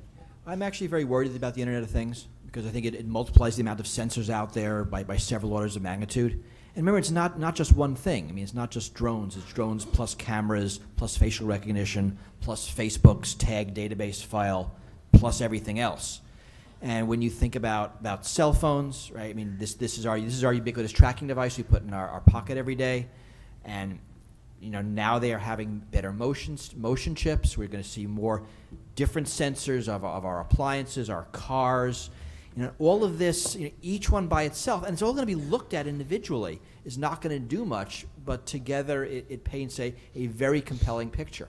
And we're not very good in policy at looking at big pictures. We're better at, we're going to talk about drones now, we're going to talk about cameras now, we're going to talk about something else, where the real issue is everything together. And that's my worry about the Internet of Things, that it disperses sensors in a way that policy will ignore them. So I would actually add that I'm not too worried about the devices themselves. I'm perhaps more worried about what happens with the data coming from devices. So, if you think of Gmail today and its role, if in the future we have this huge database, a single entity that has all the sensitive data from all of us, I think that's a scary thought, at least for me. So trying to make things that are distributed, not just in terms of the devices, but where the data goes, is really, really important. Yep, let's stay there. Michael Abramson. So one of my biggest concerns with this is the usability. Like, how do we expose this to the user? The failure mode of DNSSEC is basically nothing works and you get a cryptic error message that's what happened to me last time. So how do we expose the failure modes to the user, and how do they interact with all this upcoming cryptography? I mean, if it doesn't work, the customers want to turn it off, and the user is going to turn it off. I think someone needs to create basically a story, a system-wide view. Where do we want to be in 5 years? How should this work from the user's point of view, so that it's actually usable? I mean, if you want to do cryptography properly, it's really hard. You need manual interaction, you need all of that. So I think that, I don't know if there are any usability experts active in the IETF. I don't think it's that many, but I think we will need some. Go ahead. I think that's a very good point. I think that the least technically knowledgeable and savvy person in this room is an order of magnitude more savvy and technically knowledgeable than the overwhelming vast majority of not only users, but even IT department staff. And we want the stuff to go in the home, and we want it to go to companies that have 20 or 30 or 50 people, and their IT can sort of barely get a laptop out of the box and plug it in. And so I think you have a very good point, and I think it's a very strong challenge. Thanks. Murray? Hi, Murray Kucheravi, channeling a question from home. The scope of the revelations that Snowden precipitated was staggering. To what degree do we need to start thinking about security and privacy in a different way than we have been, versus just continuing to do the same thing but harder? And what are the major takeaway lessons from this? Have we been too slack in doing it so far? Have we been just thinking about it all wrong? To both Bruce and the IAB. I mean, I think to me the biggest takeaway is how robust the system is, and how surprisingly robust that if you have an enormous budget, you don't make A, B choices, you make A and B choices. And that's really why I think this is a hard problem, that there are just so many ways that these adversaries are using to get at our data simultaneously. Yeah, and I think the other thing, Marie, is that we need kind of to actually work on describing the threat model in a way that would be useful to people doing work in the IETF. So I think that's maybe the first thing to do, and you're more than welcome to jump in and help. I plan to. Great. But I'm curious, does that mean that the threat model we've had so far has been wrong, or too narrowly focused, or something like maybe both of those things? So I mean, I think the only kind of new technical attack, not quite in recent times, was related to flame, right? So a lot of the times it's other things we knew could happen, but just all of them happening at once under a single control with international collaboration, blah, blah, blah. So just think bigger, right? Yeah, I mean, to some extent we would consider, a passive attacker on a link, but now it's on like every link. Thanks. Sam? Hi, Sam Hartman. So I've been listening to Brian's and Bruce's and presentation and Stephen's presentation. I'm noticing, I ought to try and summarize something that it seems to be falling out a part of all of this, which is that the internet is different from where you stand. So I may decide that the NSA is not really someone I'm worried about, that they're friendly. There is almost certainly someone out there who I don't think is friendly. And that's true for everyone. Similarly, I may have an idea about a business model. I don't like clouds because, they concentrate my data. Yet there's someone else who's out there who has, who says, yeah, but it's so cool that my phone automatically knows about my airline trips because Gmail scraped that for me. It's so cool that I don't get spam because, I have this huge cloud that's dealing with that for me. And I think that we as technologists are enablers. But we're trying to enable a lot of different things and to enable the internet to be what people need it to be from all of those different standpoints. So, okay, Sam, that's great, abstract crap. How do you actually plan on getting something that we can do from that? Okay. Here are some specific suggestions. First of all, I think it's pretty clear that in the past we have considered certain attacks improbable. I think it is now clear that any attack we can imagine is sufficiently probable that we should consider it. And that when someone goes, oh yeah, but who would ever actually do that? The answer is, no, we're quite certain they already are, no matter what it is. If it's an attack. And that is going to change the conversation. You can clap now, but whenever I'm sitting there doing a review of your document, and I'm saying, no, you don't get to ignore this issue because it's obscure. It is a real security attack. You may not be clapping as much, but I think that is an important change we need to make. Number two, yeah, I think we have a pretty clear answer that yes, encryption, even outside of authentication, has value. That isn't to say we should do it everywhere. That I'm not going to go so far. There are places where I think opportunistic encryption is valuable, but I think the basic statement that we need to understand that encrypting has value, even if that's all you get, is another big change. Number three, I would encourage us to enable things, not to in all of our technologies. So rather than like in the HTTP discussion, yes, maybe it turns out that enabling opportunistic encryption pushes people towards means some people don't get TLS certs. We probably aren't the people who decide what the market should do. We should enable the technologies and allow the people sitting on the internet from different standpoints to make that decision themselves and be enablers of technology. And that's the same for cloud stuff. We should make sure that our protocols do not force you towards central stuff. If we tried to make sure that they didn't permit central stuff, it wouldn't, our participants would fix that for us real quick. But so basically we should make sure that our protocols are deployable both with and without, large central stuff in the middle. And those are my specific suggestions for the IETF. Thank you. We all look forward to your reviews of our documents. Brian. And actually, I should note, so we have less than 3 minutes per speaker left in the line, which is roughly what we've been doing so far. So thank you, everyone, for keeping it brief. But please keep that in mind, both with your questions and the responses from the stage. Go ahead, Brian. Hi, Brian Trammell. Yeah, I also intend to clap the next time I get a review from Sam. So I want to respond. Actually, I changed what I wanted to come up here and say. I wanted to respond to a point that Bruce made, that policy is not very good at looking at the big picture, and specifically with respect to the Internet of Things. I think we're not that good at looking at the big picture either, right? So we're moving in a whole lot of directions at once. Like, so each area, each working group has a pretty good handle on the problem they're trying to solve, and they're running off in the direction of solving that problem. But when we're now talking about moving sort of the entire focus toward hardening the internet, toward making pervasive surveillance more costly, we're trying to move a lot of these sort of independent movements all kind of in one direction at once. And that's creating a lot of tension. So there's a lot of trade-offs. We're talking about the cost of encryption. Encryption also increases latency, right? And we're putting a lot of effort into trying to decrease latency all over the stack, right?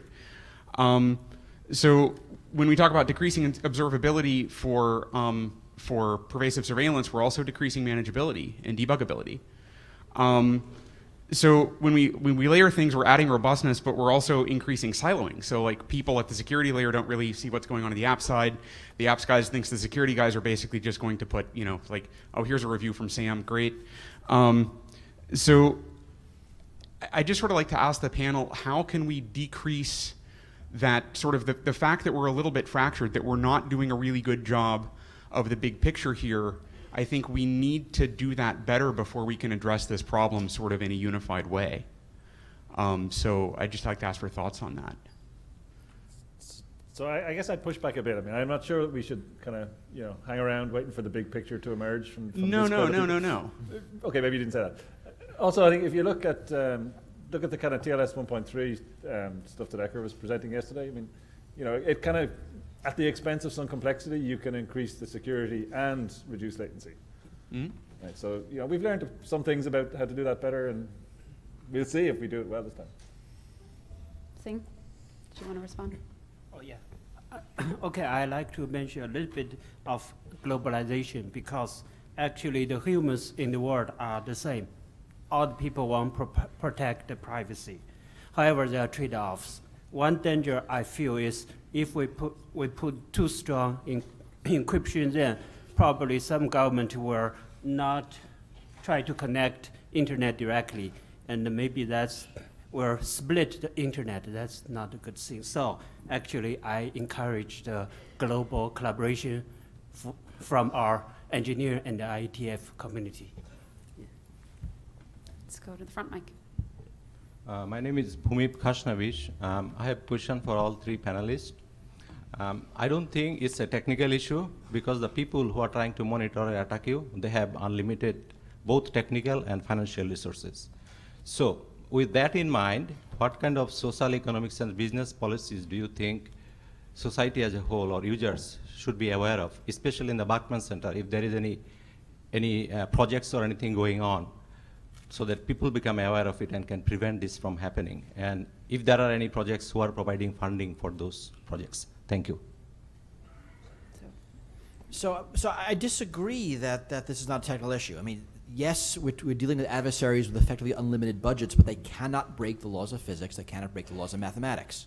Right? So, and those are on our side. The neat thing about crypto, right, is math is on the defender's side. And the more we use that, the better off we'll be. In conventional computer security, it's more balanced, but there are still technical things you can do to make the job harder. I agree with you that a lot of this is political, and it's internationally political, which makes it really hard. And I think long term we are going to move into a world where there will be more privacy and less surveillance. I think it's a generation away, but I do think it's there. As specific projects, nothing comes to mind. I know there are things, but nothing comes to mind right now.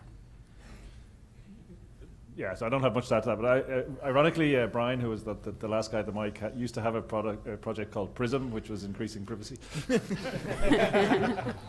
Could he sue for copyright? Yeah. That'd be awesome. I'll just add that the best thing we can do as a technical community to defuse the political debate, which is not our business, is to provide the technology that makes the thing secure and private. Right. Wes Hardeker. So I'd like to start by telling you about a private conversation I had with my wife.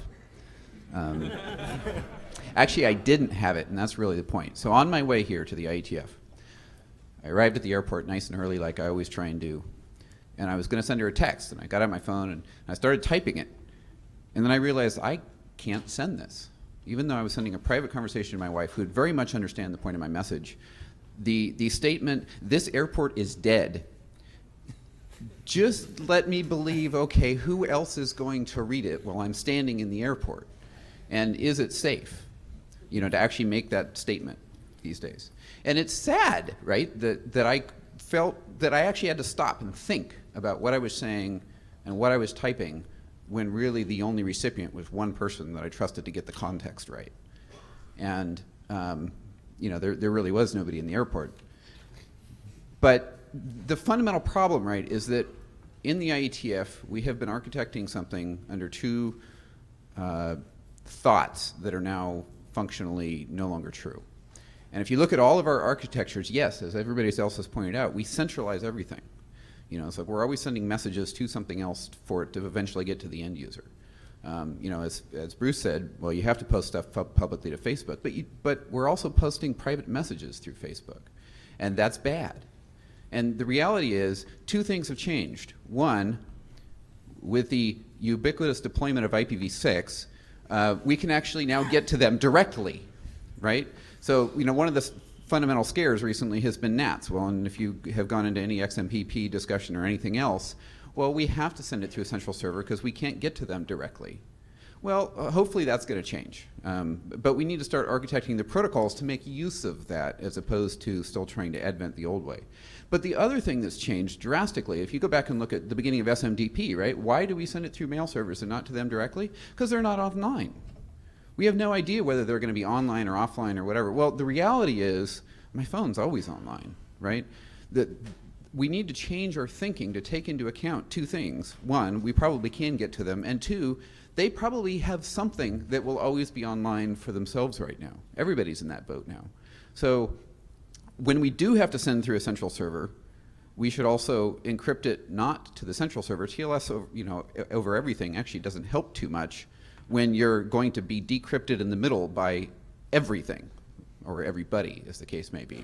So we really need to encrypt all the messages that we do send through private traffic, not to them, forget the on-the-wire transmission, but to the end recipient. And I know that that's hard because key problems, but thank you. Elliot? Wes, we look forward to your drafts and implementations to move that forward. Thank you. Matt? Matt Mathis. There's a sort of a knee-jerk reaction. What we need here is more security, stronger end-to-end security, stronger encryption, and so on. I think that we actually need something more complicated, which is modulated security. And let me illustrate what I mean by describing a problem that I'm aware of. There are a number of providers that provide strong TLS security for all their users. In the US at least, corporations have a legal right to intercept all of their employees' email. These two facts are in direct conflict with each other, and the result in the dogmatic point of view that we can't do proxy support in TLS means that their corporations are forced to do something rather kludgy to make up for that fact. And that tends to be something of the form of forging credentials, forging root certs, so that their own employees can connect to the proxies. This is considerably lower security than actually building in an architecture for saying, even though we think we're doing TLS, there are use cases for which we need to have proxies, and there are use cases for which we need to modulate the security. These need to be sort of modulated and understood, and the dogmatic position that more security is always better forces some use cases to work around the security. So I'm going to disagree with you. I mean, I think the example you chose wasn't a great one because there are solutions for that for mail that have existed for quite a while. If you want to propose again doing a kind of man-in-the-middle attack on TLS as a standard, then that'll be about the 6th time, and you can get rid of me first before that's going to happen, basically. Yes, that's dogmatic. But in fact, so Chrome has cert pinning, and this makes deploying certain kinds of secure applications in enterprises hard to do on Chrome because of the cert pinning. That's a good thing. Go ahead, quick. I just want to highlight, Matt, that your ideas are, I think, not unique. I think they're good ideas, and I think the person behind you in the queue has been actually doing a very good job of working. That's Mark Nottingham, who has been bringing those issues to light in the HTV working group. And Mark has a draft, which I think you should read. Thanks. Let's move to the next person. Greg Mirsky. I think it was already mentioned that this seems to be not only technical, but not even national, but international problem. And the problem is that legislation is spotted in terms of the rights of certain organization to eavesdrop. And that's where I'm concerned with, I think Yari said, that in Internet of Things, we don't know where the data will get collected and where they end up. And with virtualization of domains, that becomes even more ambiguous. So I think that that's important to keep in mind when we create these virtual domains and environments, that to know where the data get all sent to and where they end up. Do you want to respond, Yari? No.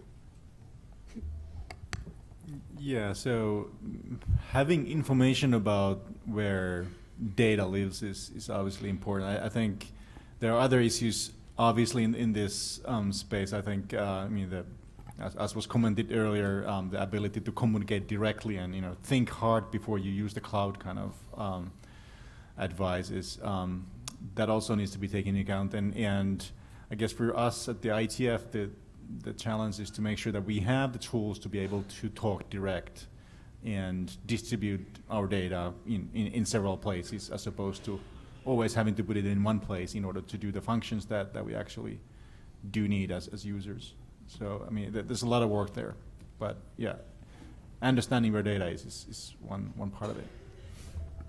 Let's go to the far mic. Doug Otis from Trend Micro. We do depend on the internet for what we're doing, and in fact, we depend heavily on the cooperation of ISPs and law enforcement to take action when we find that there's something bad happening. Maybe it's malware being loaded up to mobile phones, that kind of stuff. So we need to be able to keep track of what's going on, even though we're not really interested in what any one person has to say. But when there's a problem, it needs to be handled in kind of a cooperative manner.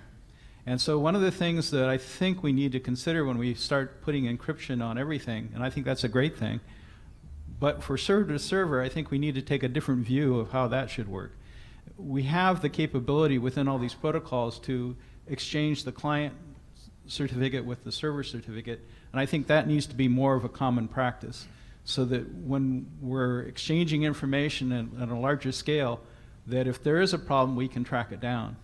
And I think that's one of the reasons why we're only seeing a handful of open services that are capable of existing, because once you get to a certain size, no one can stop you.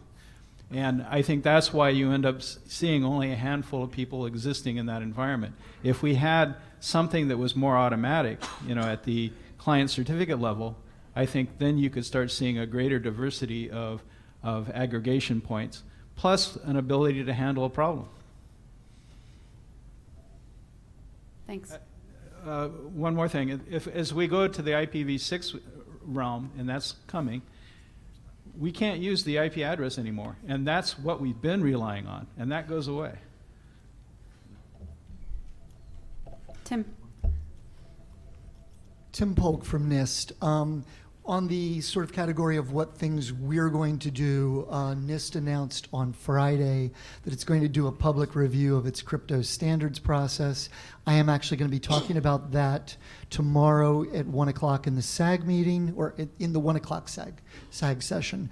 And so I would invite people who are interested to come to that. I would like to, I wanted to mention that since Stephen had mentioned the NIST Special Pub 890A. I would like to add one observation. That was just an advertisement, but I would like to add the observation that we we can do better with the tools, but we have a lot of tools that are available that are not being used today. And until we can make customers, whether it's home users or enterprises, believe that security is something that they're willing to invest in, it's not going to improve things, because security does have a cost. It's going to have a cost in usability. It's going to have a cost in terms of performance, and it has a real cost when you have to decide whether or not you want to fail secure or not. People said, oh, gee, if I turn on DNSSEC, then I can't get places I want to go. Well, yeah, but you don't know that you were going to get where you wanted to go. Maybe that was something we need to consider. So I don't know how we solve that problem, but I want to point out that this is only a first step and that there's a real awareness issue that has to happen as well. Thanks. Yeah, so cost of security and getting the users to actually use the tools that exist and or will exist is key. But I think we actually have a unique opportunity now, and this is because of all of this publicity. This is like a one-time opportunity that we have, this decade or in a long time, to actually do a major change, because the users are motivated, various organizations are motivated. It makes actual business sense for organizations to turn on more security, because they can say, look, we're doing everything we can to protect your data. So now it is the time. We need to use that time very, very wisely. I would agree that it's a short window, and that I hope that people will take advantage of it, but part of it will gain momentum if the customers respond to those sorts of things. Thanks. Harold? Harold Lauderström. A little bit philosophical. 3 meanings of the word of the color black. 1, sadness. When I put on a t-shirt this morning, I was a bit sad about what we are coming here to do. Because, second meaning of black, what goes on in the darkness, what needs to be hidden. We are making common cause with those who have reason to hide.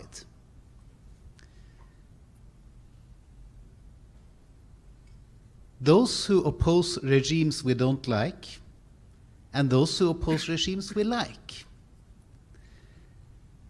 We are seeking to empower those who want to hide. And that's a real cost to society. It's a cost we have to take. But I think it's worth it. So the action we have to take is the third meaning of the word black. Go dark. Thanks, I think. Yeah, I just have, go ahead, I'll respond after you. I wanted to repeat something I said before. Definitely, this is personal opinion. I think our technology and the way we develop it should be neutral with respect to varying cultural views of legality and privacy. I don't think we should actually have the discussion that Harold sort of opened the rat hole door to. Yeah, I was just going to say, I think I agree that delving into the details doesn't help, but I don't think we should underestimate the contextual nature of privacy. So we shouldn't just think about this problem vis-a-vis, dissidents who are located in repressive regimes who are going to get thrown in jail if someone finds out what they're doing, right? Like when I call my doctor, that's perhaps something that I don't want lots of people to know. Right? I might not want my employer to know that I called my doctor, or that my doctor called me. And that's a situation that we've all been in, most likely, if you go to the doctor. So I don't think we should underestimate the extent to which the kinds of changes that we're talking about here will affect a very, very, very broad base of anyone who ever wants any kind of confidentiality in any context, because we have the potential to have that effect. Let's go to the back corner. Terry Davis. I want to take just a slightly different tack than the privacy issue. I first spoke on internet hardening in '98 at Interop and the need for it. I spent the last 15 years working in critical infrastructure, SCADA, ICS, and aviation communication to aircraft in flight. We really don't provide any real good guidance to build these type of networks. This is an opportunity, as well as creating privacy, to help us build networks that are truly adequate for critical infrastructure. In a decade, the aircraft that you flew to this meeting will be talking over the internet, getting guidance from ground control. I think we want to do that very well. I would encourage the IESG again to consider forming a working group on critical infrastructure networking.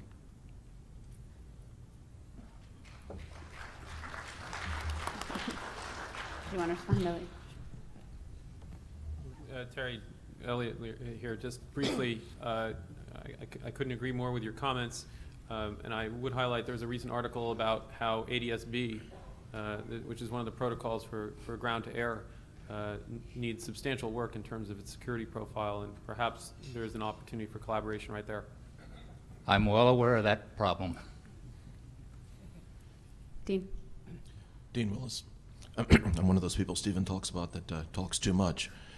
But first I'd like to translate a lot of what I've heard today into Texan. Encryption's like birthday cake. Generally speaking, the more layers to the cake, the better it tastes, but the messier it gets to eat. Now, let's talk about the economics of that birthday cake for just a second. In the US and in most of the Western world, the officers of publicly traded companies have a fiduciary responsibility to their shareholders. They have to operate the company according to generally accepted practices to maintain a safe harbor that keeps them from being sued for losses that occur to the shareholders. So for example, if a company runs its accounting system not according to GAAP, the generally accepted accounting practices, and there's a loss to shareholders, the next thing that happens is there's a shareholder lawsuit, and those company officers can end up paying out of pocket to compensate the losses to the shareholders. We sit in a unique position now, partially because of the highlight of recent disclosures, but also because of where we've been in the past, to help say what those generally accepted best practices for running a network are, and to build a referenceable set of documents that companies can use to say, yeah, we built this right, you know, we did what they told us to do. If we have a major data breach, we're not in violation. And that's what we need to do to get the large-scale adoption that we need to have these things happen.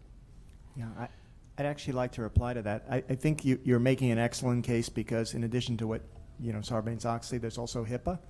And so there actually is a very large market for these things. And so when people said there's no money in it, that's actually not true. Having to deal with this on a daily basis, I can tell you that the number of solutions available are dramatically lower than what people actually want to buy. So there actually is a market, even for the level of security we have today, let alone what we probably should be doing. The third point on that is to make sure that those practices are kind of where we want them to be. I think we as a community need to adopt an important concept, and that is that in protocol design, susceptibility to pervasive surveillance is as much harm to the internet as, say, poor congestion control might be. This needs to be a critical principle that we use in evaluating every proposal. Thanks. Thank you. Go ahead. Joe Salloway. I like the way Stephen had characterized this current situation as an attack. It's one of the things when you're dealing with incident response to vulnerability disclosures, et cetera, is you never let a good vulnerability go to waste because it lets you motivate people to focus on problems that need to be addressed and educate people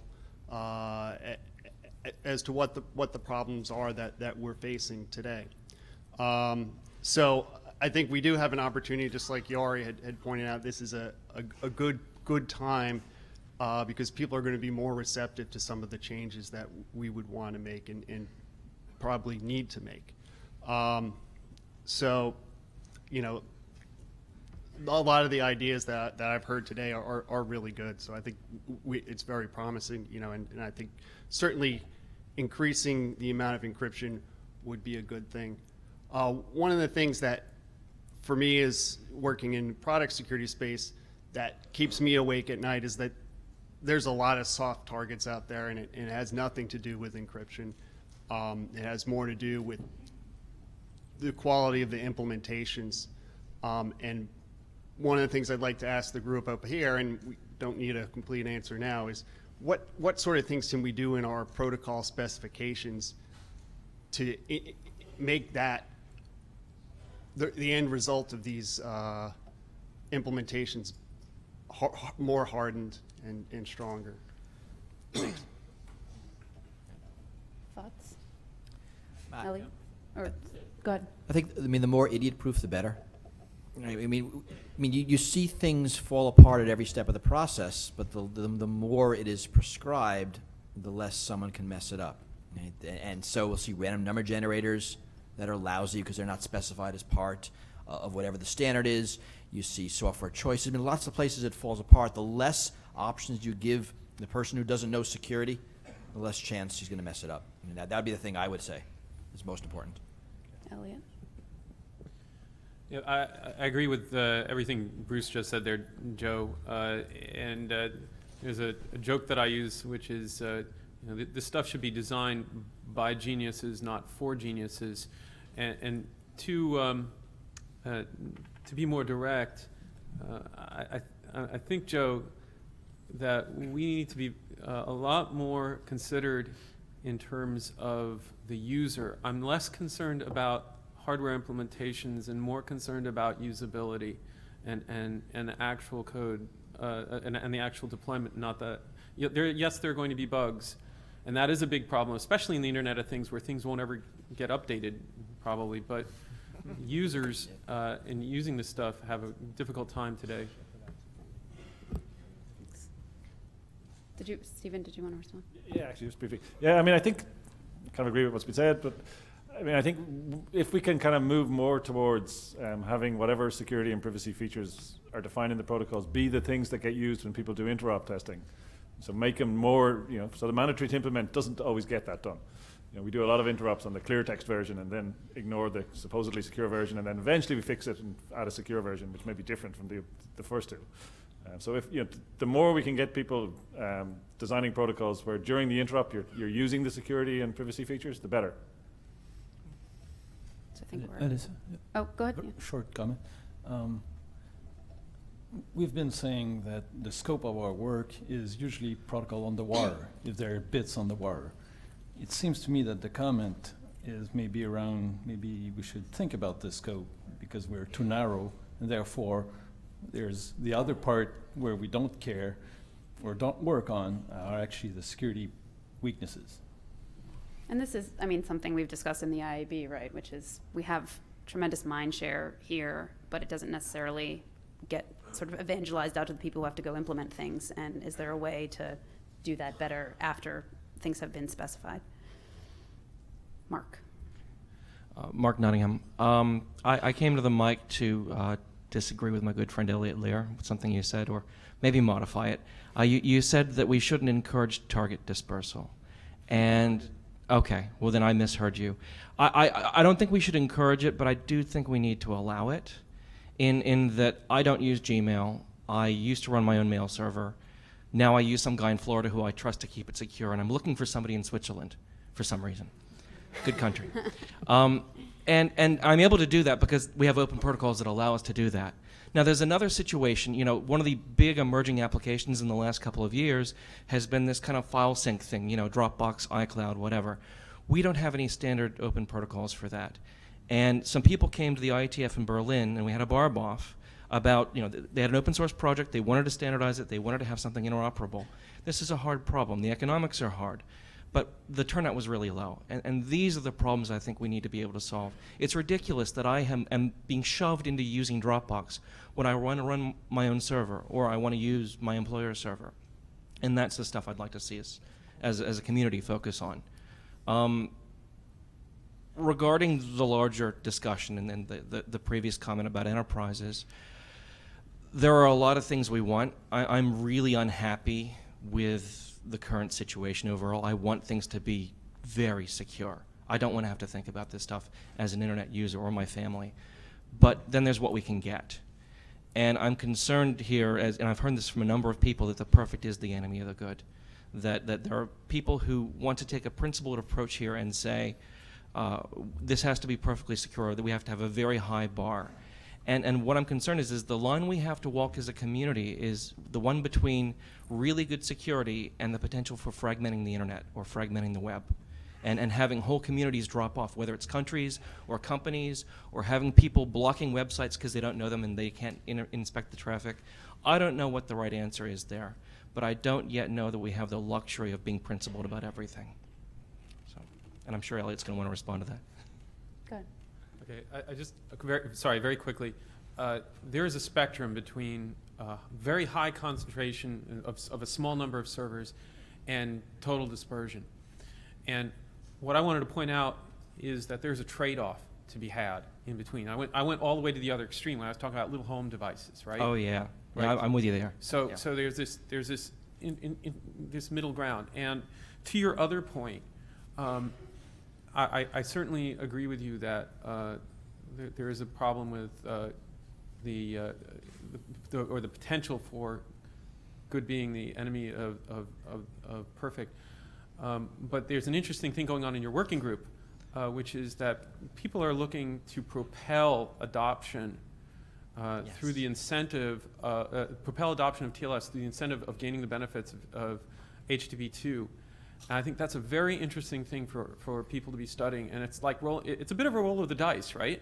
Yeah. You know, if people accept HTTP2, then man, are we going to see a whole lot of TLS deployment in that environment is essentially what's being said. So, okay, thank you. Thanks. Suresh. Suresh Krishnan. So this is a question really for Bruce. One of the things you said is like if you do a lot of encryption, like we make it much difficult for the passive monitoring. But there's kind of a ethical issue in there in my mind. Okay, so I thought about this a bit. So you said like Tor is an example of something that works fine. Okay, so I could use Tor to start a flame war on Reddit. I'm not saying I did that, but like I'm just saying it's right. We thought it was you. So, but the thing is like Tor's got finite capacity. Okay, so it's not a technical problem, but like it takes like balls of steel to run a Tor exit node. Okay, maybe NSA is running a few. I don't know, right? Like, but it is. When I'm doing something like that's like kind of trivial, maybe I still want it to be confidential, like I don't know, at least I'm talking to a doctor or something, but there is like different levels of protection people need, okay, when doing this. And I don't know how to balance this like with somebody who's like a whistleblower in some repressive country, for example, right? So how do you present these ethical issues to people? I know of people who run like BitTorrent on Tor, which really like takes away the capacity for these things. So encrypt everything is not like a solve everything solution, really, to do something. Right. It's not, but I think it helps a lot. I think the more we encrypt, the better we do. I mean, yes, you're right that some of the tools are kludgy. Running a Tor exit node is annoying, but the more people who do it, the safer it is for everybody who's using Tor. So I mean, I would like to see as many of us run Tor exit nodes as we can, and the more of us who run it, of course, less traffic load on each. So, and I mean, can we put that into some server code? Can we make it easier? I mean, Tor is someone else's project, but again, that gets back to the usability. I mean, I think OTR is a really good example. That's off the record. That's encrypted add-on for chat. It's really nice, really easy to use, works well, gives people security. What level of security? You give people the good level, because people aren't going to be able to modulate. Well, I need level 3 security for this and level 5 security for that. I mean, that's too much to ask for the user. I mean, the user wants to go online and expect their Dropbox to be secure, their email to be secure, whatever that means. So, I mean, again, the less we granularize this, I think the better we'll be, because the more usable we'll be. Okay, and the second question is that, so since you talked about like everybody should run an exit node, I actually thought about doing it, okay? So I started reading about it, and I had the technical knowledge to run a Tor exit node, okay?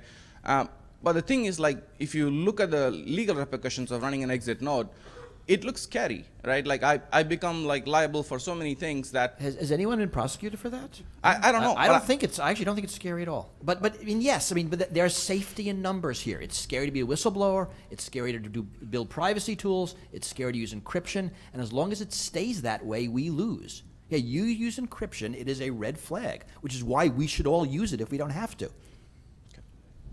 Okay. Thank you very much, Bruce. So we're doing great on the time. Please don't forget to be brief. Paul Wouters. Speaking as a document editor, I see two kinds of messages that are happening to me now more than in the past. One is people telling me, you're doing your opportunistic encryption drafts. They're really awesome. They're great. Please continue it. But I'm telling you this in private because I don't want to fight with my former colleagues from my company that we shared 10 years ago and failed to become a good big company.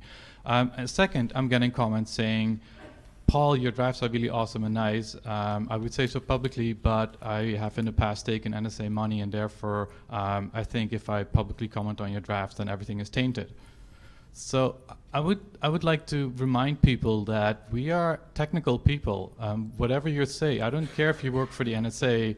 I still encourage your comments to all of my drafts and encourage you to be as misleading as possible in reviewing these drafts, because if we can't figure out the technical things that are wrong, then we've lost anyway. The technology is our basis, and we should really trust in that process. So please keep reviewing drafts publicly, no matter who funded you now or in the past.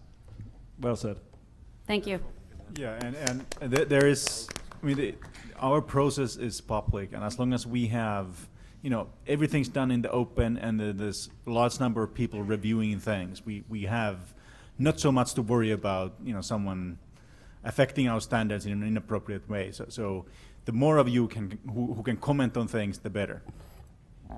That was the point the IB was trying to make in the open stand comment, is what the review by a broad community is what's going to keep the protection of the community's standards. So we have to work together.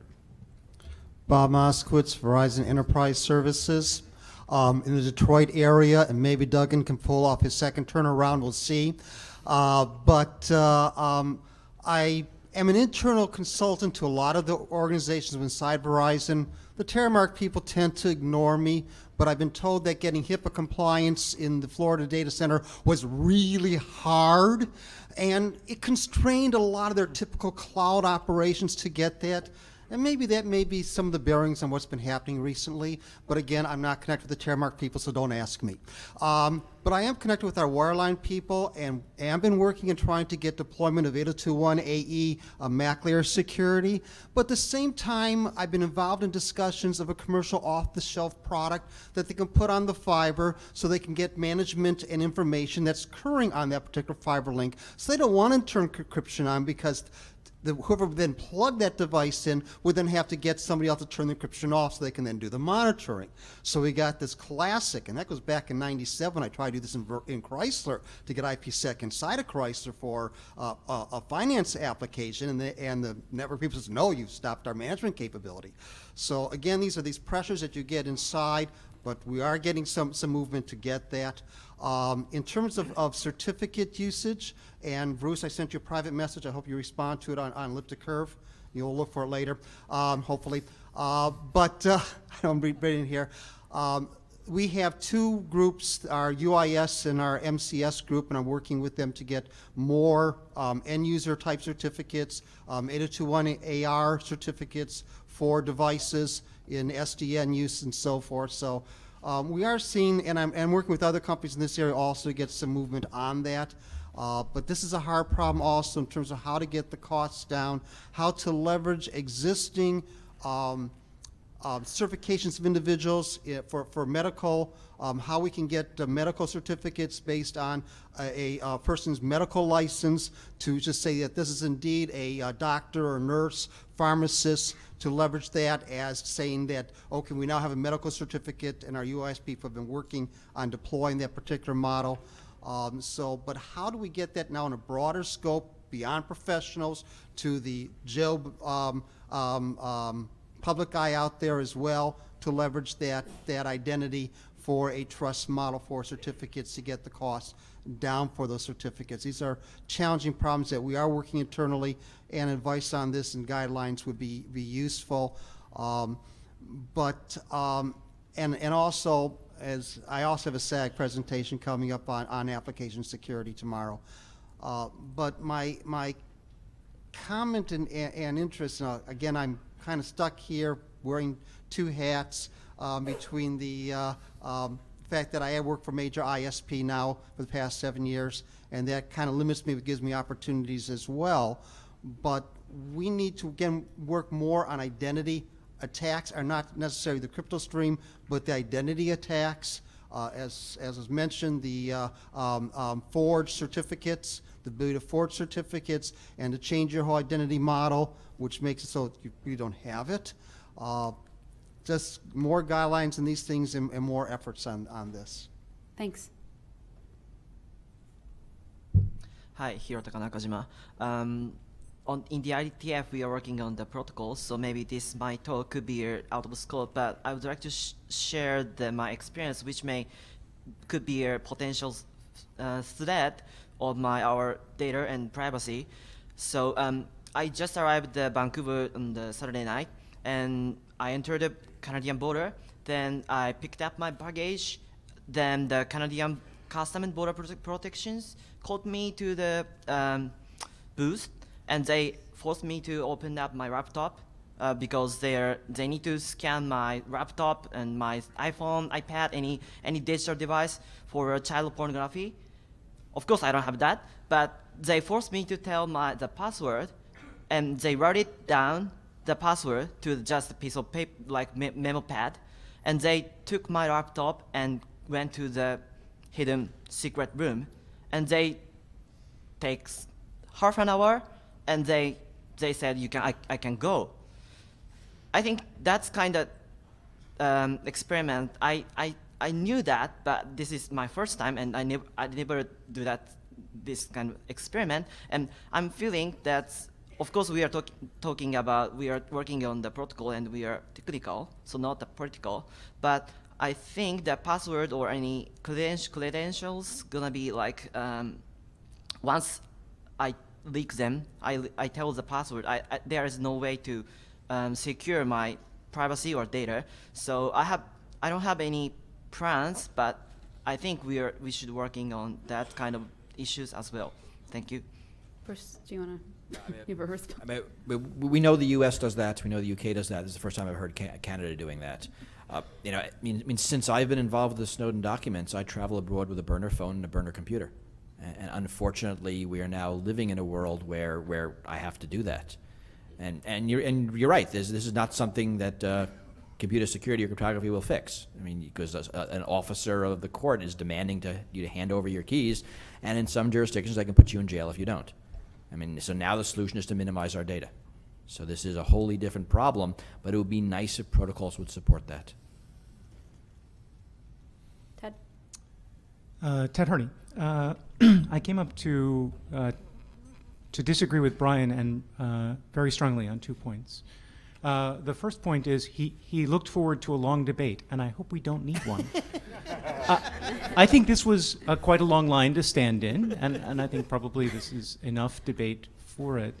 And the second is about the level of neutrality we need. I think Stephen laid out very clearly that we are under attack. I think Wes's anecdote and Alyssa's elaboration of that anecdote demonstrate one avenue at which that attack hinders the communication that people could take across the internet. It harms our users, and it harms the value of the network. At the current scale of the internet, it really harms humanity to have pervasive public surveillance. And I believe we need to do something about it. Now, there's an old piece of IETF lore, not invoked very often, that the IETF in plenary can commit itself to something. And I would like to ask Yari, after Peter St. Andre has the last word, to take a hum, where that hum asks the following question: is the IETF willing to take the technical steps required to respond to the current attack? Yes or no? Thank you.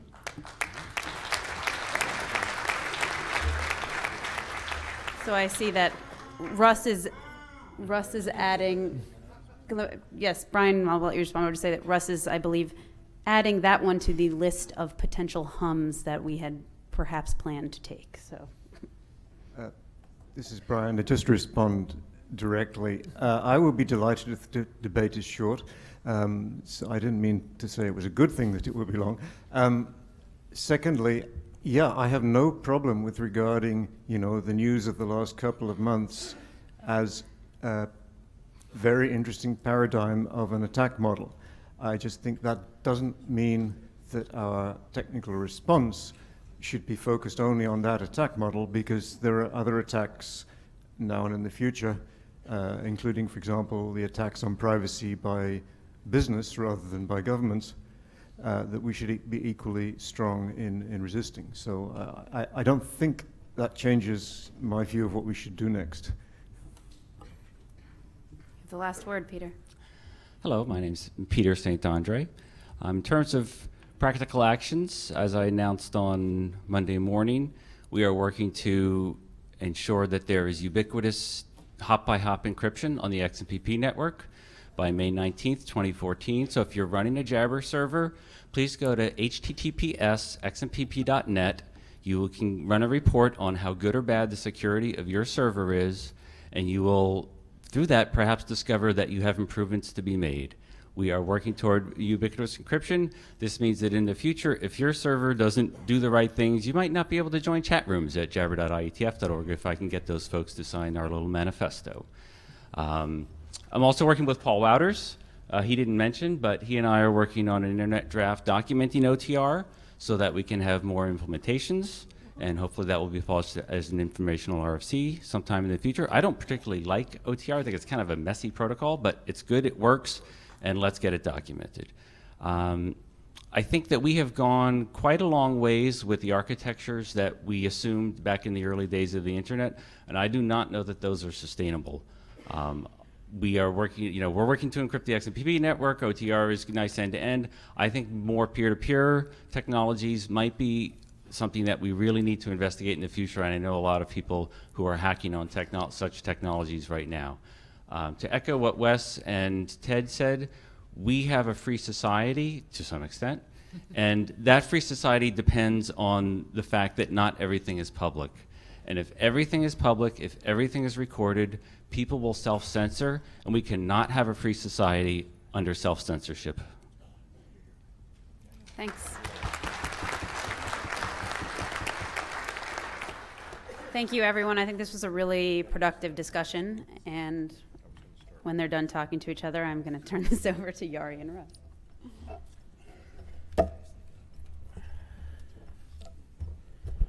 So I have the difficult question of trying to do exactly what Ted has been doing, and those of you who might have been watching as I've been jotting down some hums that we might want to take based on the things that were said here. I'm down to 5, and if I even attempt to do any of these, and I'll line forms to discuss what the hum means, we will not learn anything. So I'm going to ask indulgence that we don't do that, so that we have a possibility of learning whether there is consensus to do something. So I will start with Ted's hum, which I believe is the IETF willing to respond to the pervasive surveillance attack, yes or no? Hum now for yes. Hum now for no. I think that's overwhelming.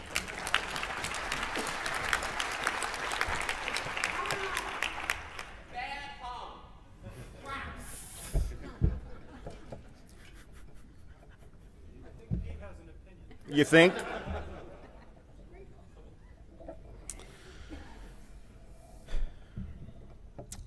So, if we all believe that pervasive surveillance is an attack, and the IETF needs to adjust our threat model to consider it when developing standards track specifications. So should we consider this evolved threat model when considering whether standards track specifications are acceptable or not? Yes or no? Hum now for yes. Hum now for no. That too was overwhelming.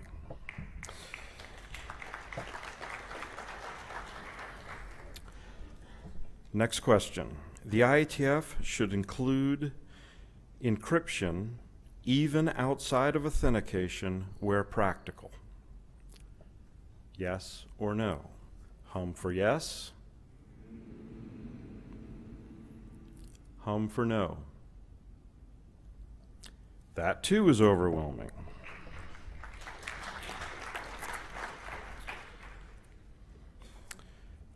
The IETF should strive for end-to-end encryption even when there are middle boxes in the path. The IETF should strive for end-to-end encryption even when there are middle boxes in the path. Hum for yes. Hum for no.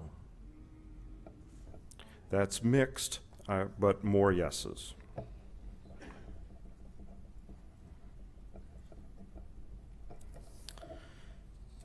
And finally, the IETF should create secure versions of popular non-secure protocols.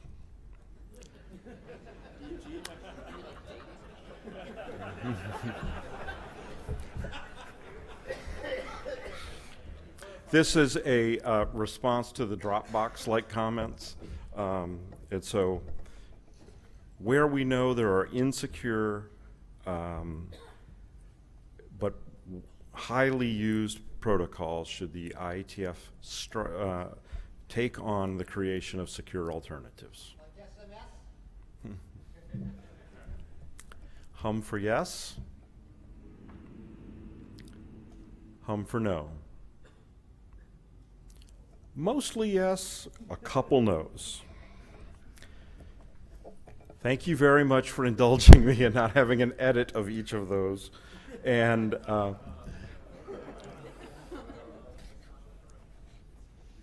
we do have 3 minutes, and I guess Olaf really wants to say something. Olaf Kolkman, I really want to ask what are the next steps, because these questions are broad, and there's a lot of nuance in this discussion. Having a sense of the room, which I understood your question was, is what you now got.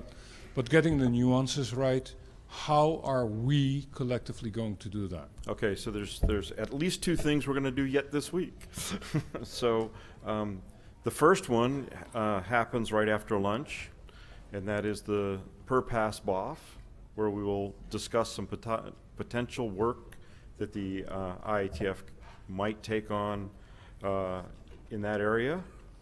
And the ISG and the IB have a quote, we call it our hotspots discussion at the end of the week, and one of the topics we will be discussing at that point is what does this information about what the community wants to do inform our actions?